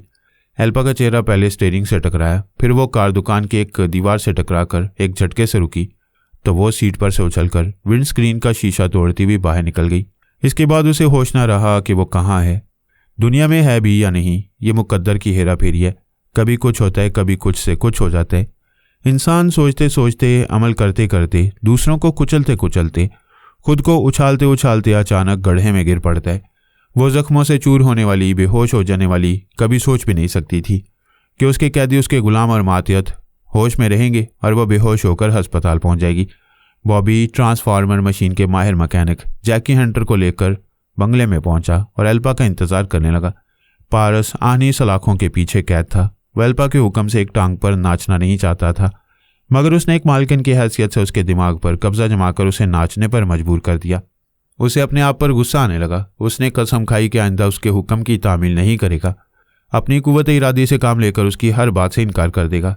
ऐसा मुस्तहकम इरादा करने के बाद वो इंतज़ार करने लगा, लेकिन उसे अपने दिमाग में एल्पा की आवाज़ सुनाई नहीं दी। उसे मालूम नहीं हो सकता था कि वह अचानक हादसे का शिकार हो गई है। उसकी समझ में यही आया कि वह किसी बहुत अहम मामले को निपटाने के लिए कुछ कहे सुने बगैर चली गई है।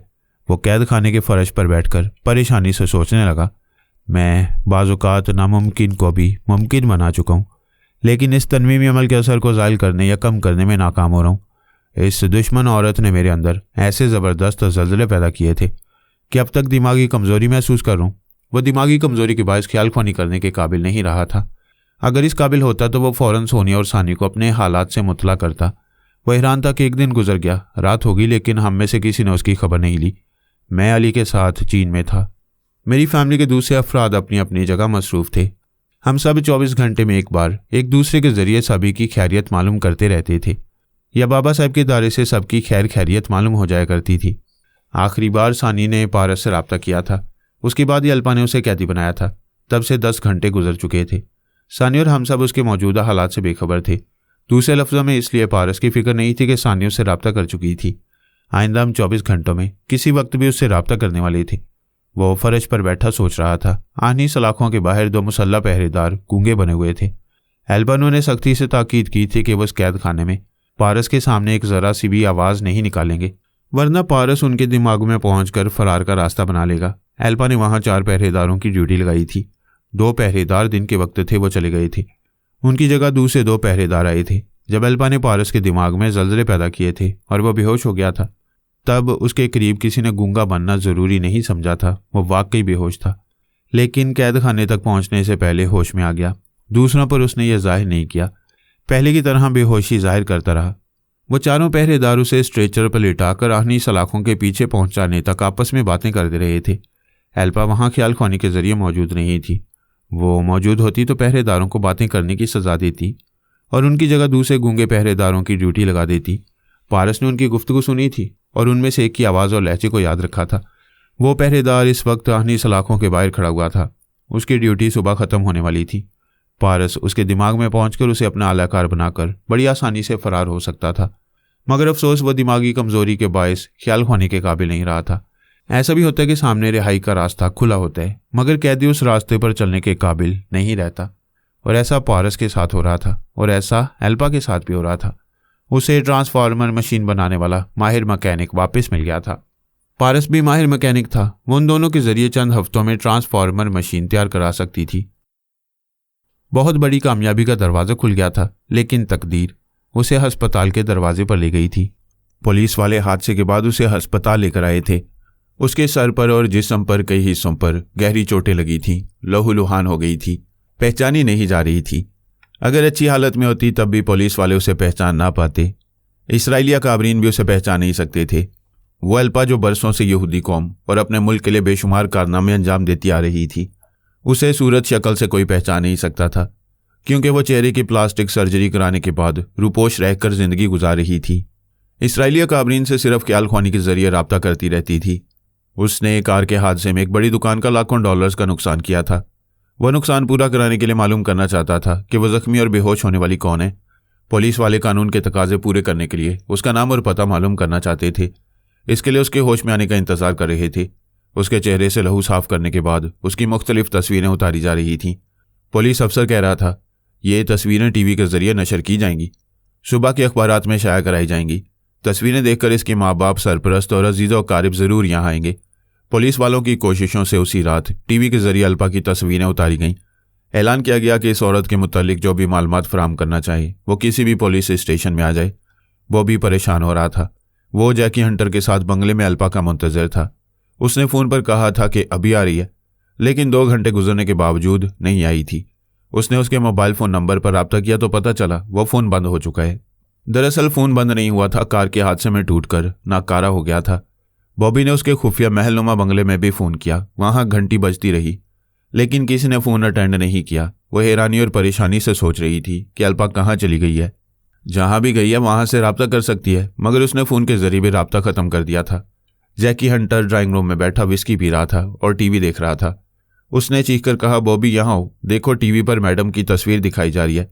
बॉबी दौड़ता हुआ आया। टीवी स्क्रीन पर एल्पा दिखाई दे रही थी। उसकी आंखें बंद थी और वह जख्मी नजर आ रही थी। बॉबी तवज्जो से ऐलान सुनने लगा, फिर बोला, ये क्या हो गया? एल्पा जख्मी दिखाई दे रही है, पता नहीं क्या हुआ है। पुलिस एल्पा का नाम और पता मालूम करना चाहती है। जैकी ने कहा, फौरन किसी करीबी पुलिस स्टेशन जाओ, मालूम करो मैडम किस हाल में और कहाँ है। जैकी, मैं जा रहा हूँ, दरवाजे खिड़कियाँ बाहर से बंद कर दूंगा। मैं इतनी बोतलें खरीद कर ले आया हूँ कि तुम 1 माह तक बंगले के अंदर बैठकर पीते रहोगे। मुकफ्फल दरवाजे खोलकर बाहर नहीं जा सकोगे। ये कहकर उसने खिड़कियों और दरवाजों को बंद किया, बाहर से मुकफ्फल किया, फिर कार में बैठकर पुलिस स्टेशन की तरफ जाने लगा। अस्पताल में अल्पा की मरहम पट्टी हो रही थी। बड़ा वक्त लग रहा था। सर, गर्दन और शानों में कार की विंड स्क्रीन के शीशे की किरचियां चुभी हुई थी। शीशे के एक एक जर्रे को उसके जिस्म और चेहरे से निकाला जा रहा था। ऐसे ही वक्त डॉक्टर ने हैरानी से कहा, अरे ये क्या? पुलिस अफसर ने पूछा, क्या हुआ डॉक्टर? डॉक्टर ने कहा, आप इधर आएं और ये देखें। अफसर उस डॉक्टर के करीब आ गया। डॉक्टर ने अल्पा के सर के पिछले हिस्से से बालों को हटाते हुए कहा, यह कील इस औरत के सर में पेवस्त है। उसने एक औजार से कील को पकड़कर बाहर खींच लिया। कील सर से निकल गई। वो डॉक्टर और अफसर कभी सोच में नहीं सकते थे कि वो गैर मामूली जादुई कील है। टेलीपैथी जानने वालों को अल्पा के दिमाग में आने से रोकती है। डॉक्टर ने वो रुकावट दूर कर दी थी। अनजाने में दूसरों के लिए उसके दिमाग का रास्ता खोल दिया था। उसे यह गुरूर था कि उसने तमाम टेलीपैथी जानने वालों को अपने से दूर भगा दिया है। वो बीमार होगी या किसी वजह से दिमाग कमजोर होगा, तब भी कोई दुश्मन उसके अंदर नहीं आ सकेगा। यह गुरूर टूट गया था। कील निकलने के बाद वो एक मामूली औरत की तरह अस्पताल के बेड पर पड़ी थी। दिमागी कमजोरी के बायस ख्याल ख्वानी से भी महरूम हो गई। कोई भी दुश्मन वहां पहुंचकर उसे एक चुटकी में मसल सकता था। फिलहाल सिर्फ इसलिए दुश्मनों से महफूज थी कि उसे अल्पा की हैसियत से कोई पहचान नहीं सकता था। इस वक्त वो अपने बदतरीन हालात से बेखबर थी, क्योंकि बेहोश पड़ी हुई थी। एक पुलिस इंस्पेक्टर बॉबी को लेकर पुलिस के अफसर और डॉक्टर के पास आया। फिर बोला, सर, इस जवान का नाम बॉबी स्मिथ है। ये उस बेहोश औरत का शौहर है। ये उसका शनाख्ती कार्ड और मैरिज सर्टिफिकेट है। अफसर ने इंस्पेक्टर से कहा, तुम खामोश रहो, मुझे सवालात करने दो। अफसर ने उसे घूर कर देखा, फिर कहा, तुमने बीवी को बेलगाम छोड़ दिया है। ये रेस का मैदान समझकर गाड़ी चलाती है। इसने एक बहुत बड़ी दुकान को तबाह कर दिया है। मेरी वाइफ गैर जिम्मेदार नहीं है और एबनॉर्मल भी नहीं है कि ख्वामखा किसी की दुकान में गाड़ी घुसा देगी। किसी को भी हादसा पेश आ सकता है। मेरी वाइफ के साथ भी यही हुआ है। दुकान के मालिक ने हर्जाने के तौर पर $25 लाख का मुतालबा किया है। क्या तुम्हारी 25 लाख की हैसियत है? ऑफिसर, तुम कानून के एक जिम्मेदार मुहाफिज हो। मैं तुम्हें समझाता हूं कि आम शहरियों से तंजिया अंदाज में गुफ्तगू ना करो। तुम मुझे समझा रहे हो। तुम्हारी औकात क्या है? औकात यह है कि दुकान के मालिक को $25 लाख अभी दे सकता हूं और अभी खड़े खड़े तुम्हारी वर्दी उतार सकता हूं। अफसर कुर्सी से उछलकर खड़ा हो गया। गुस्से से बोला, तुम मेरी वर्दी उतारोगे? इतनी बड़ी बात कह रहे हो तो अब मैं तुम्हें हवालात में पहुंचाकर तुम्हारे कपड़े उतारूंगा। वहां ऐसे डंडे पड़ेंगे कि पुलिस वालों को चैलेंज करना भूल जाओगे। बॉबी ने जेब से एक कार्ड निकालकर उसे दिखाते हुए कहा, यह है मेरी असल आइडेंटिटी। मैं इंटेलिजेंस का special officer for madam Alpa हूं। टेलीपैथी जानने वाली अल्पा का खास मातियत हूं। अब तुम देखोगे कि दिन में किस तरह तारे नजर आते हैं। वो मोबाइल फोन ऑन करके नंबर पंच करने लगा। पुलिस अफसर अपना रोब और दबदबा भूल गया था। उसे सलूट करके आजी से गिड़गिड़ा रहा था। बॉबी ने फोन पर कहा, कैप्टन, मैं बॉबी स्मिथ बोल रहा हूं। अपनी टीम के साथ पुलिस अस्पताल आओ और एक पुलिस अफसर को गिरफ्तार करके ले जाओ। इसे हिरासत में रखो। कल तक मैडम अल्पा इसकी वर्दी उतारने का हुक्म देंगी। उसने फोन बंद करके अफसर से कहा, जो आम शहरी की इज्जत ना करे उसे सिपाही की वर्दी नहीं पहनना चाहिए। कमरे से बाहर जाओ, गेट आउट। वो सर झुकाकर वहां से चला गया। बॉबी ने डॉक्टर से पूछा, मेरी वाइफ को होश आया था? नहीं, ये मुसलसल बेहोश पड़ी हैं। वैसे होश में आ जाएंगी। ये बुरी तरह जख्मी हो गई हैं। जख्म भरने में बहुत वक्त लगेगा। मैं अपनी वाइफ के इलाज के लिए खास तवज्जो चाहता हूँ। अभी ऊपर से अहकामात मौसूल होंगे। तुम एक लेडी डॉक्टर के साथ दिन रात मेरी वाइफ को अटेंड करोगे और इसकी मेडिकल रिपोर्ट मुझे देते रहोगे। आपको रिपोर्ट मिलती रहेगी। हाँ, याद आया, इनके सर के पिछले हिस्से में कील घुस गई थी। कील? बॉबी ने चौंक कर पूछा, कहाँ है वो कील? वो सर के किस हिस्से में थी? वो अनजान बनकर पूछता हुआ अल्पा के सराहने आया। डॉक्टर ने उसके बालों को हटाते हुए कहा, यहाँ वो कील पेवस्त हो गई थी। समझ में नहीं आता वो कील किस तरह सर में घुस गई थी। डॉक्टर ने वो कील उसे दिखाई। बॉबी ने इसे हाथ में लेकर देखा और सोचा, यह अल्पा के साथ बहुत बुरा हुआ। अब इसके दिमाग का दरवाज़ा खुला रहेगा। अभी साल में ये कई दिनों तक ना ख्याल ख्वानी कर सकेगी और ना ही सांस रोककर दुश्मनों को अपने दिमाग से भगा सकेगी। वो डॉक्टर से बोला, जहाँ हादसा हुआ था वहाँ किसी जगह ये कील होगी और इसके सर में पेवस्त हो गई होगी। बहरहाल मैं ये कील अपने पास रख रहा हूँ। आपको इतराज़ तो नहीं है? नहीं, बिल्कुल नहीं, आप इसे ले जा सकती हैं। वकील को जेब में रखकर मोबाइल के जरिए आर्मी इंटेलिजेंस के आला अफसरान से रब्ता करने लगा। उस अस्पताल में अल्पा के लिए वही हिफाजती इंतजामात लाजमी थे। ये किसी पर जाहिर नहीं करना था कि वह अल्पा है। बॉबी उसे अपनी बीवी की हैसियत से पेश कर रहा था। वो सरकारी तौर पर अल्पा का स्पेशल सिक्योरिटी अफसर था और ये बहुत बड़ा ओहदा था। उसके अहकामात की तामील ऐसे होती थी जैसे वह अहकामात अल्पा ने जारी किए हों। वो इतना वफादार था कि जब तक अल्पा होश में ना आती, जख्मों की तकलीफ कम ना होती और सिक्योरिटी के तमाम इंतजामात मुकम्मल ना हो जाते, तब तक वो उसे अस्पताल में तनहा छोड़कर ना जाता। वो अस्पताल में रात गुजारने लगा और वही रात पारस कैद खाने में गुजार रहा था। एक कैदी बेबस और मजबूर होता है, मगर वो हालात के आगे बेबस होना और सर झुकाकर बैठना नहीं जानता था। उसने सोचा मैं अभी सिर्फ इसलिए बेबस और मजबूर हूं कि मेरा दिमाग कमज़ोर है। अगर तवानाई बहाल हो जाए तो मैं ख्याल ख्वानी के जरिए इस कैद खाने से बाहर जा सकता हूँ। जब गलती या कमज़ोरी मालूम हो जाए तो उसे अपनी अकल से दूर किया जा सकता है। पारस वहां फर्श पर बैठकर योगा की मशकें दोहराने लगा। इस तरह वो ख्वामख्वाह कैदी बनकर बैठने की बजाय तवानाई हासिल करने के तरीकों पर अमल करने लगा। आहनी सलाखों की दूसरी तरफ खड़े हुए पहरेदार योगा के बारे में नहीं जानते थे। उन्होंने कभी किसी को योगा की मशकें करते नहीं देखा था। वो पारस को अजीबोगरीब हरकतें करते देखकर मुस्कुराने लगे। वक्त गुजरने लगा। रात के 10 बजे दोनों पहरेदार आहनी सलाखों के करीब आए। एक ने इशारों से पूछा, खाना खाओगे? उसने कहा, तकलीफ ना करो, मैं बाहर आकर खाऊंगा। वो दोनों अपने अपने मुंह पर हाथ रखकर हंसने लगे ताकि हंसी की आवाज़ मुंह से बाहर ना निकले। एल्पा ने ताकीद की थी कि पारस को अपनी आवाज़ भी ना सुनाई जाए। इस सिलसिले में दोनों मोहतात थे। रात के 11:30 बजे तीसरा पहरेदार उन सब के लिए खाना लेकर आया। वह तीनों वहां बैठकर खाने लगे। तीसरा पहरेदार पारस को सवालिया नजरों से देख रहा था। वो योगा की मशकें करने के बायस पसीना पसीना हो रहा था और अब आंखें बंद किए खामोश बैठा हुआ था। पारस ने वहां कैद होने से पहले जिस पहरेदार की गुफ्तगू सुनी थी वो रोटियां खा रहा था। वो खाना छोड़कर अपने साथी के करीब आकर उसके कान में बोला, यार शाम 6 बजे से गूंगे बने हुए हैं, कहीं सचमुच गूंगे ना बन जाए। हम एक दूसरे के कानों में बोल सकते हैं और सुन सकते हैं। दूसरे ने जवाबन उसके कान में कहा, डर लगता है, कैदी के कान तेज होंगे तो हमारे कानों में होने वाली बातें भी सुन लेगा। पारस ने कहा, वो तो मैं सुन रहा हूं। दूसरे पहरेदार ने हैरानी से पूछा, यार मैं तेरे कान में बोल रहा हूं, फिर मेरे कान में तेरी आवाज कैसे सुनाई दे रही है? गधे, मैं तेरे दिमाग में बोल रहा हूं। उसने सर घुमाकर आहनी सलाखों के पीछे पारस को देखा। पारस आंखें बंद किए पालती मारे फर्श पर बैठा था। पहरेदार ने सोचा, नहीं है, मेरे दिमाग में नहीं है, इसकी तो आंखें बंद है, इसने आवाज भी नहीं सुनी है। वो खाना छोड़कर कुर्सी से उठकर तीसरे पहरेदार के पास आया। फिर उसके कान में बोला, अगर कोई काना फूसी करे तो तुम दूर से उसकी आवाज सुन सकते हो, क्या ये कैदी मेरी आवाज सुन रहा होगा? तीसरे ने जवाबन उसके कान में कहा, यह कैसा बेतुका सवाल कर रहे हो? आदमी के पास खरगोश के कान हो तब भी दूर की आवाज नहीं सुन सकेगा। वो दोनों एक दूसरे के कान में बोल रहे थे। तीसरे ने आहनी सलाखों के पास आकर अपनी गन पारस की तरफ फेंक दी। उसके साथी ने हैरानी से पूछा, ये तुमने क्या किया? पारस ने दूसरे की तरफ देखा। दूसरे ने भी अपनी गन उसके सामने फेंक दी। वो तीसरे के दिमाग में पहुंच गया। तीसरे ने अपनी गन से दोनों साथियों को निशाना लेकर कहा, दरवाजा खोलो और कैदी को बाहर आने दो। एक ने परेशान होकर पूछा, ये क्या हो रहा है? हम दोनों ने अपनी गन्ने कैदी के पास फेंक दी और ये हमारा साथी होकर हमें गोली मारने वाला है। दरवाजा फौरन नहीं खोलोगे तो गोली मार दूंगा। एक ने दरवाजा खोल दिया। पारस वो 2 राइफलें उठाकर बाहर आया। तीसरे पहरेदार ने दोनों से कहा, अंदर चलो, जल्दी करो। वो दोनों आहनी सलाखों के पीछे गए। तीसरे ने कहा, मेरे अंदर ये कैदी घुसा हुआ है। ये पहले तुम दोनों के अंदर था, इसीलिए तुमने अपनी राइफलें इसके सामने फेंक दी थी। अब मैं अपनी राइफल भी इसे दे रहा हूं। वो अपनी राइफल पारस को देकर अपने दोनों साथियों के पास आहनी सलाखों के पीछे चला गया। पारस ने दरवाजे को मुकफ्फल किया, फिर तीनों राइफलों को दूर फेंक कर कहा, यहां सुबह तक खामोश बैठे रहो या सोते रहो और खुदा का शुक्र अदा करते रहो कि तुम्हें जिंदा छोड़कर जा रहा हूं। वो वहां से पलटकर एक दरवाजा खोलकर चला गया। उसने पहरेदारों के ख्यालात से मालूम किया कि वह हैफा के एक इलाके में है। बाबा साहब के इदारे के सुराग रसां इसराइल के बड़े शहरों में मौजूद रहते थे। उसने एक सुराग रसां के दिमाग में पहुंचकर कहा, मैं हैफा की 5th स्ट्रीट के मोड़ पर नेशनल बैंक के सामने इंतजार कर रहा हूं। फौरन गाड़ी लेकर आओ और एक ऐसा इंजेक्शन लेकर आओ जिसके जरिए मुझे चंद मिनट के लिए दिमागी तौर पर कमजोर बना सको। उसने हैरानी से पूछा, सर आप कमजोर होना चाहते हैं? हाँ, मसलियतन होना चाहता हूँ, सिर्फ 15-20 मिनट के लिए। ठीक है सर, मैं ये इंजेक्शन लाऊंगा, इसकी मुतजाद दवा भी लाऊंगा। 15-20 मिनट के बाद तोड़ करने के लिए दूसरा इंजेक्शन लगाया जाएगा तो कमजोरी दूर हो जाएगी। मैं अभी आ रहा हूँ। पारस ने उससे रब्ता करने के बाद ख्याल ख्वानी की परवाज की। फिर सानी के पास पहुंचकर कहा, हाय जानम, क्या मुझे भूल चुकी हो? कई घंटों से इंतजार कर रहा हूं। तुम कैसे हो? सानी ने बेताबी से पूछा।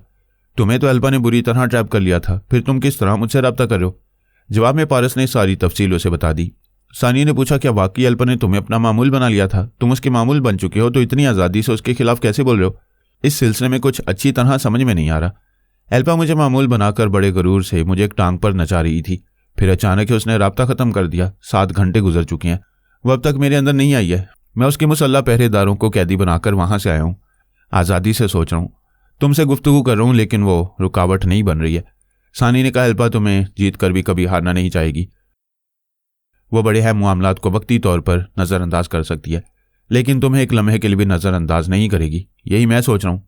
वो किसी मुसीबत में फंस गई है, उसे मेरे दिमाग में आने का मौका नहीं मिल रहा है। ये भी हो सकता है कि वह दिमागी कमजोरी में मुब्तला हो गई हो। वैसे वो जहां भी हो, जिस हाल में भी हो, हमें मौके से फ़ायदा उठाना चाहिए। मैं तुम्हारे दिमाग में आकर उसके तनवीमी अमल का तोड़ करूंगी, तो मेरे अंदर नहीं आ सकोगी। उसने मेरे दिमाग को लॉक्ड किया है, फिर तो तुम एक ज़रा कमज़ोर बनाकर आऊंगी। इसका इंतज़ाम मैंने किया है। एक सुराग रसा मेरे लिए गाड़ी ला रहा है, वो ऐसी दवा भी ला रहे जिसे इंजेक्ट करने से मैं कुछ देर के लिए कमज़ोरी महसूस करूंगी। ऐसे वक्त तुम मेरे अंदर आकर अल्पा के तनवीमी अमल को ख़त्म कर सकोगी। पारस ने उसे कहा, मैं पिछली सीट पर लेट रहा हूँ, वो इंजेक्शन लगा दो। जब तक मैं सोता रहूँ मुझे ना जगाना, मैं गाड़ी में ही नींद पूरी करूँगा। दवा इंजेक्ट करने से पहले अपनी मैडम सानी के पास जाओ। उसने ख्याल ख्वानी के जरिए सानी को मुखातिब करके कहा, मैडम, मैं मिस्टर पारस के लिए गाड़ी ले आया हूँ। ये पिछली सीट पर लेटकर इंजेक्शन के जरिए कमज़ोर होना और फिर गहरी नींद सोना चाहती हैं। क्या ये मुनासिब ना होगा कि मैंने अपने बंगले में ले जाऊँ, वहाँ ये आराम से सोते रहेंगे? नहीं, तुम तेल अबैब जाओगे, अपने बंगले तक पहुँचने में 1 घंटा लगेगा। अल्पा किसी वक्त भी आकर पारस को नुकसान पहुँचा सकती है। फ़ौरन इंजेक्शन लगाओ और गाड़ी वहाँ से ले जाओ। मैं पारस के अंदर होंगी। सुराग रसा ने हदायत पर अमल किया। पारस को इंजेक्शन लगाकर सामने स्टीयरिंग सीट पर आ गया, फिर गाड़ी स्टार्ट करके ड्राइव करने लगा। सानी अपने पारस के दिमाग में पहुंच चुकी थी। आंद्रे और साइमन के बाकी 3 टेलीपैथी जाने वाले साथियों में एक का नाम बेकर ब्राइट था। वो ज़हीन था, हमेशा किसी न किसी मामले में मसरूफ़ रहता था। जब कोई मसरूफियत नहीं होती थी किसी न किसी से इश्क करने लगता। टेलीपैथी की दुनिया में वो पहला टेलीपैथी जाने वाला था जो शायर था। दुश्मनों की दुनिया में सख्त अमली ज़िंदगी गुजारता हुआ शायरी करता था, हुस्न परस्त था, हसीन ख्यालात और नाजुक एहसासात का हामिल था। उसकी खूबी थी कि वह हवस परस्त नहीं था। किसी हसीन और जवान औरत को देखकर एक अय्याश की तरह ललचाता नहीं था, हुस्न की कदर करता था। वो कद्यावर, खूबरू और सेहतमंद जवान था। हसीन लड़कियां उसे मुतासिर हो जाती थीं, उसकी दोस्त बन जाया करती। वो सबसे दोस्ती करता लेकिन अय्याशी से परहेज करता। आंद्रे ने कहा, तुम्हारी जिंदगी में एक से बढ़कर एक हसीन लड़की आती है, तुम किसी से शादी क्यों नहीं कर लेते? बेकर ब्राइट ने कहा, मेरे सामने जो भी हुस्न आता है वो आंखों को अच्छा लगता है। मैंने ऐसा हुस्न नहीं देखा जो दिल में उतर जाए। साइमन ने कहा, बेशक दुनिया में बेशुमार हसीनाएं हैं, लेकिन कोई एक हसीना ऐसी होती है जो मलके हुस्न ना होने के बावजूद दिल में समा जाती है और वही शरीके हयात बन जाती है। बेकर ने कहा, तुम ठीक कहते हो। मेरी नज़रों में सिर्फ वही औरत हसीन है जो दिल जीत लेती है। ऐसी औरत के लिए कुदरती कशिश होती है। आंद्रे ने कहा, मुझे अंदेशा है तुम्हारी गर्लफ्रेंड्स की तादाद बढ़ती रहेगी तो तुम्हारे फ़राइज़ की अदायगी में गड़बड़ हो सकती है। कोई गड़बड़ नहीं होगी, तुम्हें किस बात का अंदेशा है? दुश्मन टेलीपैथी जानने वाले किसी न किसी लड़की के जरिए मालूम कर लेंगे कि तुम योगा के माहिर हो, टेलीपैथी जानते हो। मैं लड़कियों की मौजूदगी में टेलीपैथी का मुजाहरा नहीं करता हूँ। अगर किसी लड़की के जरिए कोई तुम्हारे दिमाग में आएगा तो तुम सांस रोककर उसे भगाओगे। तुम्हारी इसी हरकत से दुश्मन समझ लेंगे कि तुम टेलीपैथी जानते हो। तुम्हारे खिलाफ ऐसे हालात पैदा किए जाएंगे कि तुम मजबूर होकर ख्याल ख्वानी करने लगोगे। दुश्मनों का खौफ ऐसे है तो हमें घर से निकलना नहीं चाहिए। क्या पता हम किसी दुकान में खरीदारी के लिए जाएं, वहाँ किसी सेल्स गर्ल के दिमाग में कोई हो और हमें ट्रैप कर ले। ऐसा होगा तो हम इसे एक इत्तफाक समझेंगे। दानिशमंदी यही है कि लोगों की भीड़ में ना जाएं, महफिलों में और तकरीबात में जाने से परहेज करें। अगर कोई ज़रूरत से जाना हो तो खामोश रहें, कम बोलें, अपना मकसद पूरा करें और वहाँ से चले आएँ। जितनी एहतियात की जाएगी उतने ही खतरात कम होंगे। टेलीपैथी की दुनिया में जो वाक़यात पेश आते रहते हैं उन पर गौर करो तो यह हकीकत सामने आएगी कि अच्छे खासे तजुर्बेकार टेलीपैथी जाने वाले औरतों के चक्कर में चकराते रहे हैं और जीती हुई बाजियां हारते रहे हैं। साइमन ने कहा, टेलीपैथी जानने वाले जे सामू को मैंने बीनी नाम की एक हसीना के जरिए ट्रैप किया था। मैंने और आंद्रे ने सिर्फ बीनी के जरिए तमाम अमरीकी काबरीन और टेलीपैथी जानने वालों को अपना महकूम बना लिया। ट्रांसफार्मर मशीन पर कब्जा जमा लिया। सिर्फ एक औरत के बायस 3J बना लिया है। मगर हम और तुम सभी जानते कि वो 2 ख्याल ख्वानी करने वाले भी शिवानी जैसी औरत के जरिए ट्रैप किए गए हैं। बेकर ने कहा, तुम दोनों ऐसी ठोस मिसालें पेश कर रहे हो कि मुझे डर जाना चाहिए। हसीनों की कदर नहीं करना चाहिए। कदर करने से हसीनों का मेला लग जाता है और उस मेले में दुश्मनों को छुप कर आने और ट्रैप करने के मौके मिल जाते हैं। वह दोनों हंसने लगे। एक ने कहा, हम ये नहीं कहते कि हुस्न परस्ती और शायरी ना करो, इसके लिए एक हसीना काफ़ी है। किसी एक से शायरी करो, वो अपनी होगी, अपनी राजदार होगी। दुश्मनों से आलेकार नहीं बना सकेंगे, हम सब उसे तहफ़्फ़ुज़ देंगे, वह हमारे लिए काबिल एतमाद रहेगी। दूसरे ने कहा, औरत जब तक पराई रहती है तब तक उसकी तरफ से अंदेशा रहता है, मगर वही औरत बीवी बनकर ढाल बन जाती है। बेकर ने कहा, मेरी ज़िंदगी में जितनी हसीनाएं आती हैं वह मुझे शायर बनाती हैं, शौहर बनाने वाली अब तक कोई नहीं आई। मैं क्या बताऊं कि कैसी चाहता हूं, मैं खुद नहीं जानता। जब वो आएगी तो मैं समझ पाऊंगा। फिर एक दिन वो बेकर को नजर आ गई। उस पर नज़र पड़ते ही वो उसे देखता रह गया। वो निगाहों के सामने मुस्कुरा रही थी। फैंसी ड्रेस में हिंदुस्तान की राजकुमारी लग रही थी, मगर अफसोस वो सामने होते हुए भी सामने नहीं थी, क्योंकि वह एक मैगजीन के सरे वरक पर थी। सरे वरक पर उसकी तस्वीर कह रही थी कि मैं तस्वीर में ऐसी हूँ तो रूबरू जीती जागती कैसी लगूंगी। बेकर उस मैगजीन की वर्करदानी करने लगा। अंदर के चंद सफ़ात में मुख्तलिफ जावियों से कई अदाओं भरी तस्वीरें थीं। हर तस्वीर उसका दिल खींच रही थी, उसे दीवाना बना रही थी। वो कौन है? क्या वाकई हिंदुस्तान की राजकुमारी है? मैगजीन में उसका नाम करिश्मा कुमारी लिखा हुआ था। बाकी मजमून हिंदुस्तानी मलबूसात और जेवरात वगैरह के बारे में था। वो उसके मुतल्लिक जितना ज़्यादा मालूम करना चाहता था वो मैगजीन से मालूम नहीं हो सकता था। वह तस्वीर की आंखों में झांकता हुआ उसके दिमाग में पहुंच गया। करिश्मा पराई सोच की लहरों को महसूस करते ही रुक रुक कर सांस लेने लगी। बेकर पहले खामोशी से उसके ख्यालात पढ़ता रहा, फिर बोला, प्लीज सांस ना रोको, मैं तुम्हारा दीवाना हूं, तुमसे बातें करना चाहता हूं। लेकिन करिश्मा ने सांस रोक दी। बेकर इतनी देर में करिश्मा के साथ रहने वाली पद्मिनी की आवाज़ और लहजा सुन चुका था। वो पद्मिनी के दिमाग में पहुंचकर करिश्मा के और उसके खानदान के बारे में मालूमात हासिल करने लगा। फिर वो आंद्रे और साइमन के पास आकर वो मैगजीन उन्हें देते हुए बोला, ये है मेरी आइडियल हसीना, ये मेरी लाइफ पार्टनर बन सकती है। उन्होंने करिश्मा की तस्वीरें देखकर उसके इंतखाब की दाद दी। साइमन ने कहा, यार ये लाजवाब है, लेकिन इससे रोमांस का मौका नहीं है। यहाँ शिवानी और उसकी टीम चीन जा रही है। तुमने अभी तक ये मालूम नहीं किया कि शिवानी ने जे काफू के बाद जे फ्लो को भी ट्रैप किया है या नहीं। बेकर ने कहा, मैं स्कॉटलैंड यार्ड जा रहा हूँ, वहाँ से तुम्हें मुकम्मल मालूमात फराम करूँगा। तुम भी मुझसे ताउन करो। हमसे क्या ताउन चाहते हो? मैं तुम्हें पद्मिनी नाम की एक औरत के अंदर पहुँचा रहा हूँ। करिश्मा तुम दोनों को अपने दिमाग में ज़्यादा देर रहने नहीं देगी, सांस रोक लेगी। तुम दोनों पद्मिनी के ख्यालात पढ़कर करिश्मा और उसके खानदान के बारे में अहम मालूमात हासिल करो।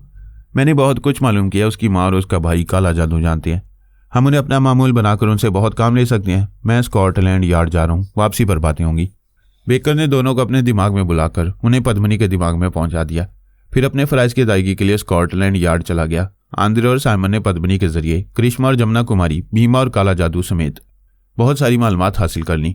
उन्हें इल्म हुआ कि करिश्मा तालीम याफ्ता, ज़हीन और स्मार्ट है, मार्शल आर्ट जानती है। आंद्रे और साइमन के लिए काला जादू और आत्मा के मामलात बड़े दिलचस्प थे। उन्होंने पद्मिनी के जरिए कल्पना की आवाज़ सुनी, फिर उसके दिमाग में पहुंच गए। वहां भीमा पद्मिनी से बातें कर रहा था। फिर जसवंत ने आकर कल्पना से कहा, तुम इस आत्मा की वजह से मुझे अपनी तन्हाइयों में नहीं आने दे रही हो, मगर मैं तुम्हारे हुस्न और शबाब से ज़रूर खेलूंगा। मेरी माँ आएगी तो तुम्हारे अंदर की आत्मा टेलीपैथी को खाक में मिला देगी।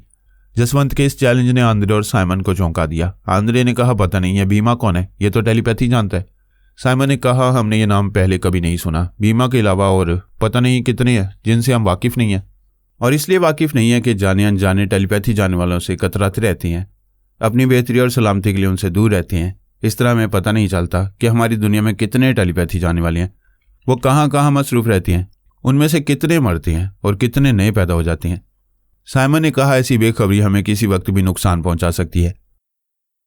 हमें इस पहलू पर गौर करना चाहिए कि बेखबर रहना चाहिए या नहीं। बेखबरी नुकसान पहुंचाती है। बेकर ब्राइट अपने फ़राइज़ अदा करके दूसरे दिन वापस आया। उसने बताया कि शिवानी ने जे काफू के अलावा जे फ्लो को भी अपना मामूल बना लिया है। वो जे सामू को ट्रैप करने में नाकाम रही है और कल सुबह की एक फ़्लाइट से अपनी टीम के साथ चीन जाने वाली है। फिर उसने पूछा, बताओ तुम दोनों ने मेरी करिश्मा के बारे में क्या कुछ मालूम किया है? साइमन ने कहा, तशवीश की बात यह है कि करिश्मा के खानदान में जादूगरों के अलावा एक टेलीपैथी जाने वाला भी है। क्या? वह हैरानी से बोला। वहाँ कौन है जो टेलीपैथी जानता है? उसका नाम भीमा है। उसकी आत्मा कल्पना के अंदर समाई हुई है। फिर तो वो टेलीपैथी जाने वाला हमारे लिए खतरा बन सकता है। साइमन ने कहा, वो एक है, हम 5 हैं। हम बड़ी हिकमत अमली से उसे ट्रैप कर सकती हैं। अगर वो काबू में नहीं आएगा तो उसे वहाँ से भगाने का एक आसान रास्ता है। उसे कैसे भगाया जा सकेगा? हम कल्पना को मार डालेंगे। भीमा की आत्मा उसका मुर्दा जिस्म छोड़कर जाने पर मजबूर हो जाएगी। वो इसी खानदान में कोई दूसरा जिस्म हासिल करेगा। भीमा उस दूसरे जिस्म में छुप कर नहीं रह सकेगा। हम उस दूसरे जिस्म को भी ख़त्म कर देंगे। जब उसे पता चलेगा कि उसके मुकाबले में हम 5 टेलीपैथी जाने वाले हैं, तो फिर वह इस खानदान का रुख नहीं करेगा। बेकर ने खुश होकर कहा, और ये मेरा फ़र्ज़ भी है कि मैं अपनी महबूबा को भीमा जैसे टेलीपैथी जाने वाले से महफूज रख सकूं। बेकर, हमें दूसरे टेलीपैथी जाने वालों के बारे में मुकम्मल मालूमात हासिल करते रहना चाहिए। इसकी एक सूरत यह है कि हम भीमा जैसे तन्हा टेलीपैथी जाने वाले से टकराएं। भीमा हमारे लिए ख़तरनाक नहीं होगा, क्योंकि उसका अपना कोई वजूद, कोई जिस्म नहीं है। उसकी आत्मा इसी दुनिया में रहने के लिए दूसरे जिस्मों का सहारा लेती रहेगी। ऐसे आर्जी सहारे को हम ख़त्म करेंगे तो वो हमसे दूर भाग जाएगा। वो हमारे लिए नहीं, हम उसके लिए ख़तरा बन जाएंगे। उन दोस्तों ने यह तय कर लिया कि ख़तरा मोल लिए बगैर कोई खेल नहीं खेला जा सकता। बेकर को रोमांस करना चाहिए। करिश्मा सीधी तरह हासिल नहीं होगी, उस पर तनवीमी अमल करके उसे हासिल करना चाहिए। बेकर ने कहा, दोस्तों, मैं यहाँ अपने हिस्से के फ़राइज़ अदा कर चुका हूँ। शिवानी और उसकी टीम के बारे में मुकम्मल रिपोर्ट दे चुका हूँ, लिहाजा मुझे हिंदुस्तान जाने की इजाज़त दो। जब करिश्मा मेरी तरफ माइल रहेगी तो मैं उसके करीब आना चाहूँगा। साइमन ने कहा, हाँ भाई, करिश्मा के हुस्न का शोला भड़केगा तो जलने के लिए परवाने को वहाँ जाना चाहिए। तुम ज़रूर जाओ। उस रात उसने करिश्मा पर तनवीमी अमल किया। इस अमल के दौरान में आंद्रे और साइमन भी मौजूद रहे ताकि कामयाब तनवीमी अमल का यकीन कर सकें। वो नहीं जानते थे कि पोरस भी करिश्मा के अंदर छुपा हुआ है। पोरस ने दानिशमंदी से काम लिया। उसने तनवीमी अमल में रुकावट पैदा नहीं की। पारस और पोरस वगैरह ये अच्छी तरह जानते थे कि जब बाबा साहब के इदारे की जानिब से उन्हें आज़ाद छोड़ दिया जाता है तो उसके अहम मकासद होते हैं। वो आज़ाद रहने के बावजूद किसी ऐसे दुश्मन से टकरा जाती हैं या किसी ऐसे मसले में उलझ जाती हैं जिसका ताल्लुक बाबा साहब के किसी अहम मामले से होता है। मसलन पोरस आज़ाद घूमता हुआ करिश्मा तक पहुंचा। करिश्मा के जरिए एक दुश्मन भीमा का सुराग मिला। फिर करिश्मा के जरिए उन टेलीपैथी जाने वाले बेकर, आंद्रे और साइमन तक पहुंचने वाला था जो चीन में ट्रांसफार्मर मशीन की तैयारी को रोकने की कोशिश कर रहे थे, और अब पोरस उनके रास्ते की दीवार बनने वाला था। इस तरह वो आज़ाद और बेलगाम तफरीह में मशगूलियत के बावजूद बाबा साहब के दायरे के एक अहम मामले में मुलव्विस था। फिलहाल पोरस का जिक्र चल रहा है। वो बेकर के रास्ते में रुकावट नहीं बन रहा था, उसे आज़ादी से करिश्मा को हिप्नोटाइज करने का मौका दे रहा था। ऐसा करने की 2 वजूहात थीं। एक तो ये कि रुकावट ना बनने से बेकर मुतमईन रहेगा कि करिश्मा किसी शक व शुबे के बगैर उसकी मामूला और उसकी महबूबा बन गई है। वो करिश्मा के दिमाग को लॉक करके भी मुतमईन रहेगा कि कोई उसके अंदर नहीं आ सकेगा, जबकि पोरस उसकी मखसूस आवाज़ और लहजे के मुताबिक जा सकेगा। दूसरी वजह यह थी कि पोरस ने करिश्मा को तनवीम अमल के जरिए अपनी तरफ माइल किया था। यूं माइल करने या होने से मोहब्बत नहीं हो जाती। उसने करिश्मा को अपने तनवीम अमल से आज़ाद कर दिया। उसके दिमाग में ये बात नक्श कर दी थी कि वह अपनी मर्जी से भी वक्ती तौर पर आज़ाद रहेगी।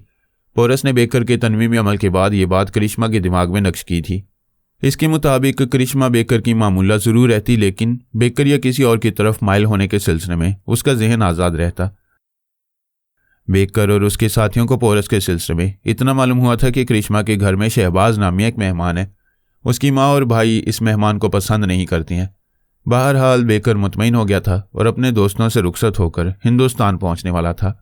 आंद्रे समेत 5 टेलीपैथी जाने वालों ने तय किया था कि वो भीमा को टारगेट बनाएंगे, उसके मुतालिक मालूमात हासिल करेंगे। इसके बाद या तो भीमा को गुलाम बनाएंगे या उसे ख़त्म कर देंगे। ताली दोनों हाथों से बजती है। मोहब्बत दोनों तरफ से होती है, एक तरफ से नहीं होती। ऐसा नहीं था कि सिर्फ मारिया अपनी तन्हाइयों में ज़ुबैरी को याद करती थी और उससे दोबारा मिलने के लिए बेचैनी से दिन गुजार रही थी। अहमद ज़ुबैरी को भी मोहब्बत का रोग लग गया था। अगरचे वो चीन में दुश्मनों के दरमियान रहता था। चीन के इंटेलिजेंस डिपार्टमेंट में एजाजी अफसर था। गैर मुल्की सीक्रेट एजेंट्स, सुराग रसां और टेलीपैथी जाने वाले दुश्मनों से निमटता रहता था।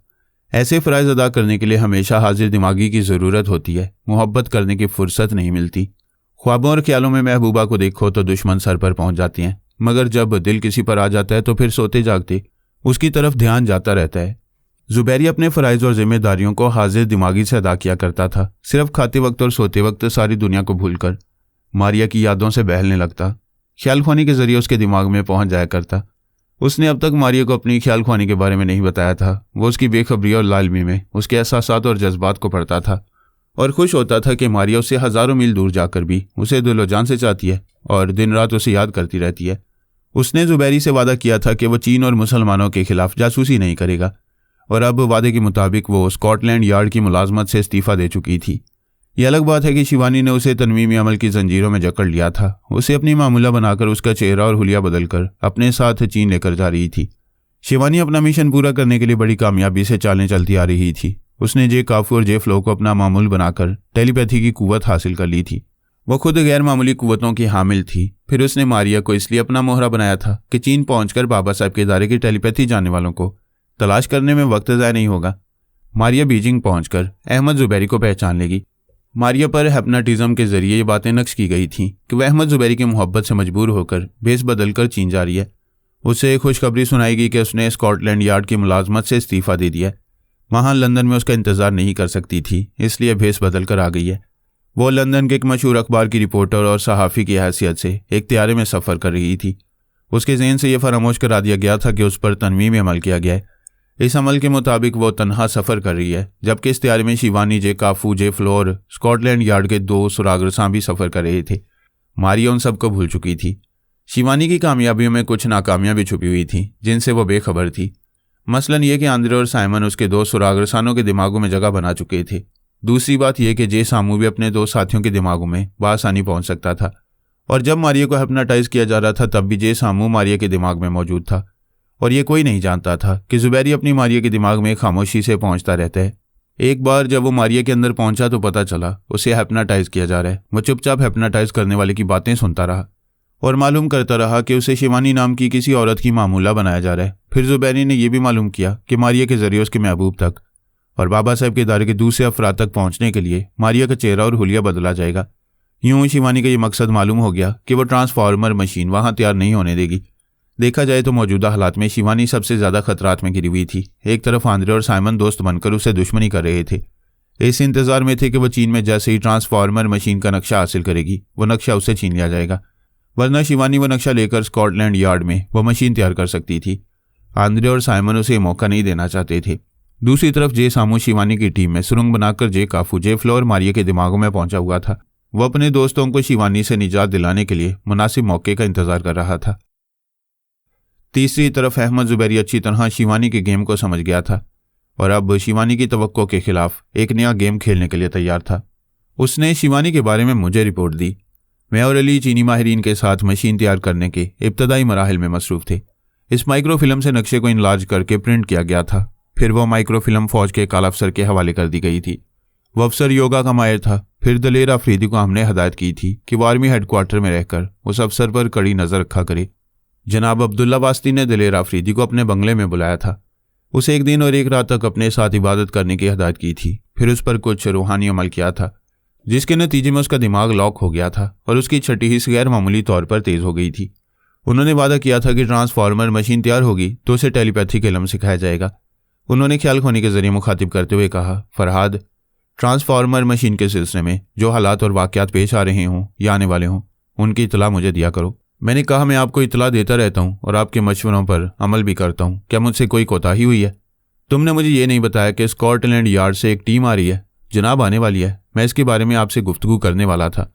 वैसे आप अल्लाह ताला के बरगज़ीदा बंदे हैं, भला आपसे कौन सी बात छुपी हुई है? जो बात हमें मालूम होती है उसे हम खुद जाहिर नहीं करते, तुम अपनी ज़ुबान से जाहिर करो। स्कॉटलैंड यार्ड से आने वाली टीम के बारे में बताओ। मैं उन्हें बताने लगा। उन्होंने सुनने के बाद कहा, उस टीम की लीडर शिवानी भास्कर है। अहमद जुबैरी से कहो उसे यहाँ आने से रोके, और तुम यहाँ की वजारत दाखिला से कहो शिवानी यहाँ आए तो उसे रोका ना जाए और ना ही उस पर किसी तरह का शुबा किया जाए। मैंने हैरानी से कहा, जनाब आपकी ये हदायत समझ में नहीं आई। आप अहमद जुबैरी के जरिए शिवानी को रोकना भी चाहते हैं और यहाँ उसके लिए इमिग्रेशन का मरहला आसान कर रहे हैं। उन्होंने जवाब दिया, हो सकता है कि जुबैरी उसे यहाँ आने से पहले ही रोक दे। अगर वो ना रोक सका तो फिर हमें उसे यहाँ रहने से नहीं रोकना चाहिए। वो अपने मिशन के मुताबिक यहाँ हमारे खिलाफ कार्रवाइयाँ करेगी। तुम भी जवाबन बहुत कुछ करोगे। उसे रोकना और नाकाम बनाना हमारा फ़र्ज़ है, लेकिन हमारे इदारे के तमाम अफराद से कह दो कि वो किसी भी मरहले में शिवानी को जानी नुकसान ना पहुँचाएँ। हज़ार दुश्मनी के बावजूद उसे ज़िंदा सलामत रखा जाए। उन्होंने हदायत दी। मैंने उन्हें अली तैमूर, दलेर अफरीदी, अहमद जुबैरी और अपने तमाम सुराग रसानों तक पहुँचा दिया। जनाब अब्दुल्ला वास्ती से ये नहीं पूछा कि वो शिवानी को ज़िंदा सलामत क्यों रखना चाहते हैं, जबकि वो सिर्फ हम ही से नहीं चीन से भी दुश्मनी करने आ रही थी। जनाब अली असदुल्ला तबरेज़ी और जनाब अब्दुल्ला वास्ती जैसे बुजुर्गान दीन जब ऐसी कोई ना समझ में आने वाली हदायत देती हैं तो इन हदायत के पीछे कोई गहरा राज छुपा होता है। बहुत अरसा पहले जब एल्पा माँ बनने वाली थी और दुश्मन टेलीपैथी जानने वाली उसकी जचकी के वक्त उसकी दिमागी कमज़ोरी से फ़ायदा उठाना चाहते थे, उसे अपनी मामूला बनाना चाहते थे। ऐसे वक्त जनाब अली असदुल्ला तबरेज़ी उसके लिए ढाल बन गए थे। उसके दिमाग को लॉक करके उसे दुश्मन से महफूज रखा। उस वक्त जनाब तबरेज़ी का ये अमल किसी की समझ में नहीं आया। बाद में इंकशाफ हुआ कि अल्पा ने जिस बेटी को जन्म दिया है उस बेटी का बाप पारस है, इसीलिए अल्पा जैसी दुश्मन औरत को दुश्मनों से बचाया गया। अब जनाब अब्दुल्ला वास्ती की हदायत थी कि शिवानी जैसी दुश्मन औरत को जानी नुकसान ना पहुँचाया जाए, उसे हर हाल में जिंदा सलामत रखा जाए। आइंदा कभी इंकशाफ होने वाला था कि इस हदायत के पीछे कौन सा राज पोशीदा रहा है। मैंने अहमद जुबैरी को उनकी हदायत सुनाई। उसने पूछा, सर अगर कभी शिवानी हम में से किसी पर कातिलाना हमला करेगी तो क्या हम जवाबन उस पर गोली नहीं चलाएंगे? क्या ऐसे वक्त भी उसे छूट दी जाएगी? मैंने कहा, इस केस को हाथ में लेने से पहले ये अच्छी तरह समझ लो कि ये जनाब अब्दुल्ला वास्ती की हदायत हैं। तुम्हें शिवानी के सिलसिले में जारियत से बाज रहकर हमा वक्त अपने दिफा का ख्याल रखना होगा। उसे किसी भी तरह यहाँ आने से रोको। अगर यहाँ जाए तो कभी उसके रूबरू ना जाओ, और अगर जाओ तो पूरे हिफाजती इंतजामात के साथ जाओ। जुबैरी ने कहा, सर मैं समझ गया, मुझे क्या करना चाहिए? मैं हदायत के मुताबिक अमल करूँगा। जुबैरी ने फैसला किया कि वह चीन पहुँचने से पहले ही शिवानी को रोकने की कोशिश करेगा। अगर वो यहाँ आएगी तो कभी ना कभी उससे सामना होगा, और ऐसे वक्त दोनों तरफ से हमले किए जाते हैं। इन हमलों से बचने के लिए यही बेहतर होगा कि शिवानी को सफ़र के दौरान ही रास्ते में रोक दिया जाए। उसने दो अपने मातियत सुराग रसानों से कहा, मैं तुम दोनों को मारिया के दिमाग में पहुंचा रहा हूँ। उस त्यारे में शिवानी अपने 4 साथियों के साथ सफ़र कर रही है। उन चारों के दिमाग यकीनन लॉक्ड होंगे। मैं उनके दिमागों में पहुंचने की कोशिश करूंगा। तुम दोनों जहाज़ के पायलट और को पायलट के दिमागों में जाओगे। वो दोनों जिस मुल्क के भी कंट्रोल टावर से रब्ता करें, तुम कंट्रोल टावर के उन बोलने वाले अफसरान के दिमागों में पहुंच जाया करो। वो तैयारा बराह रास्त चीन नहीं जा रहा था। वो लंदन से अनकरा, फिर दिल्ली, फिर बैंकॉक और फिर हांगकांग जाने वाला था।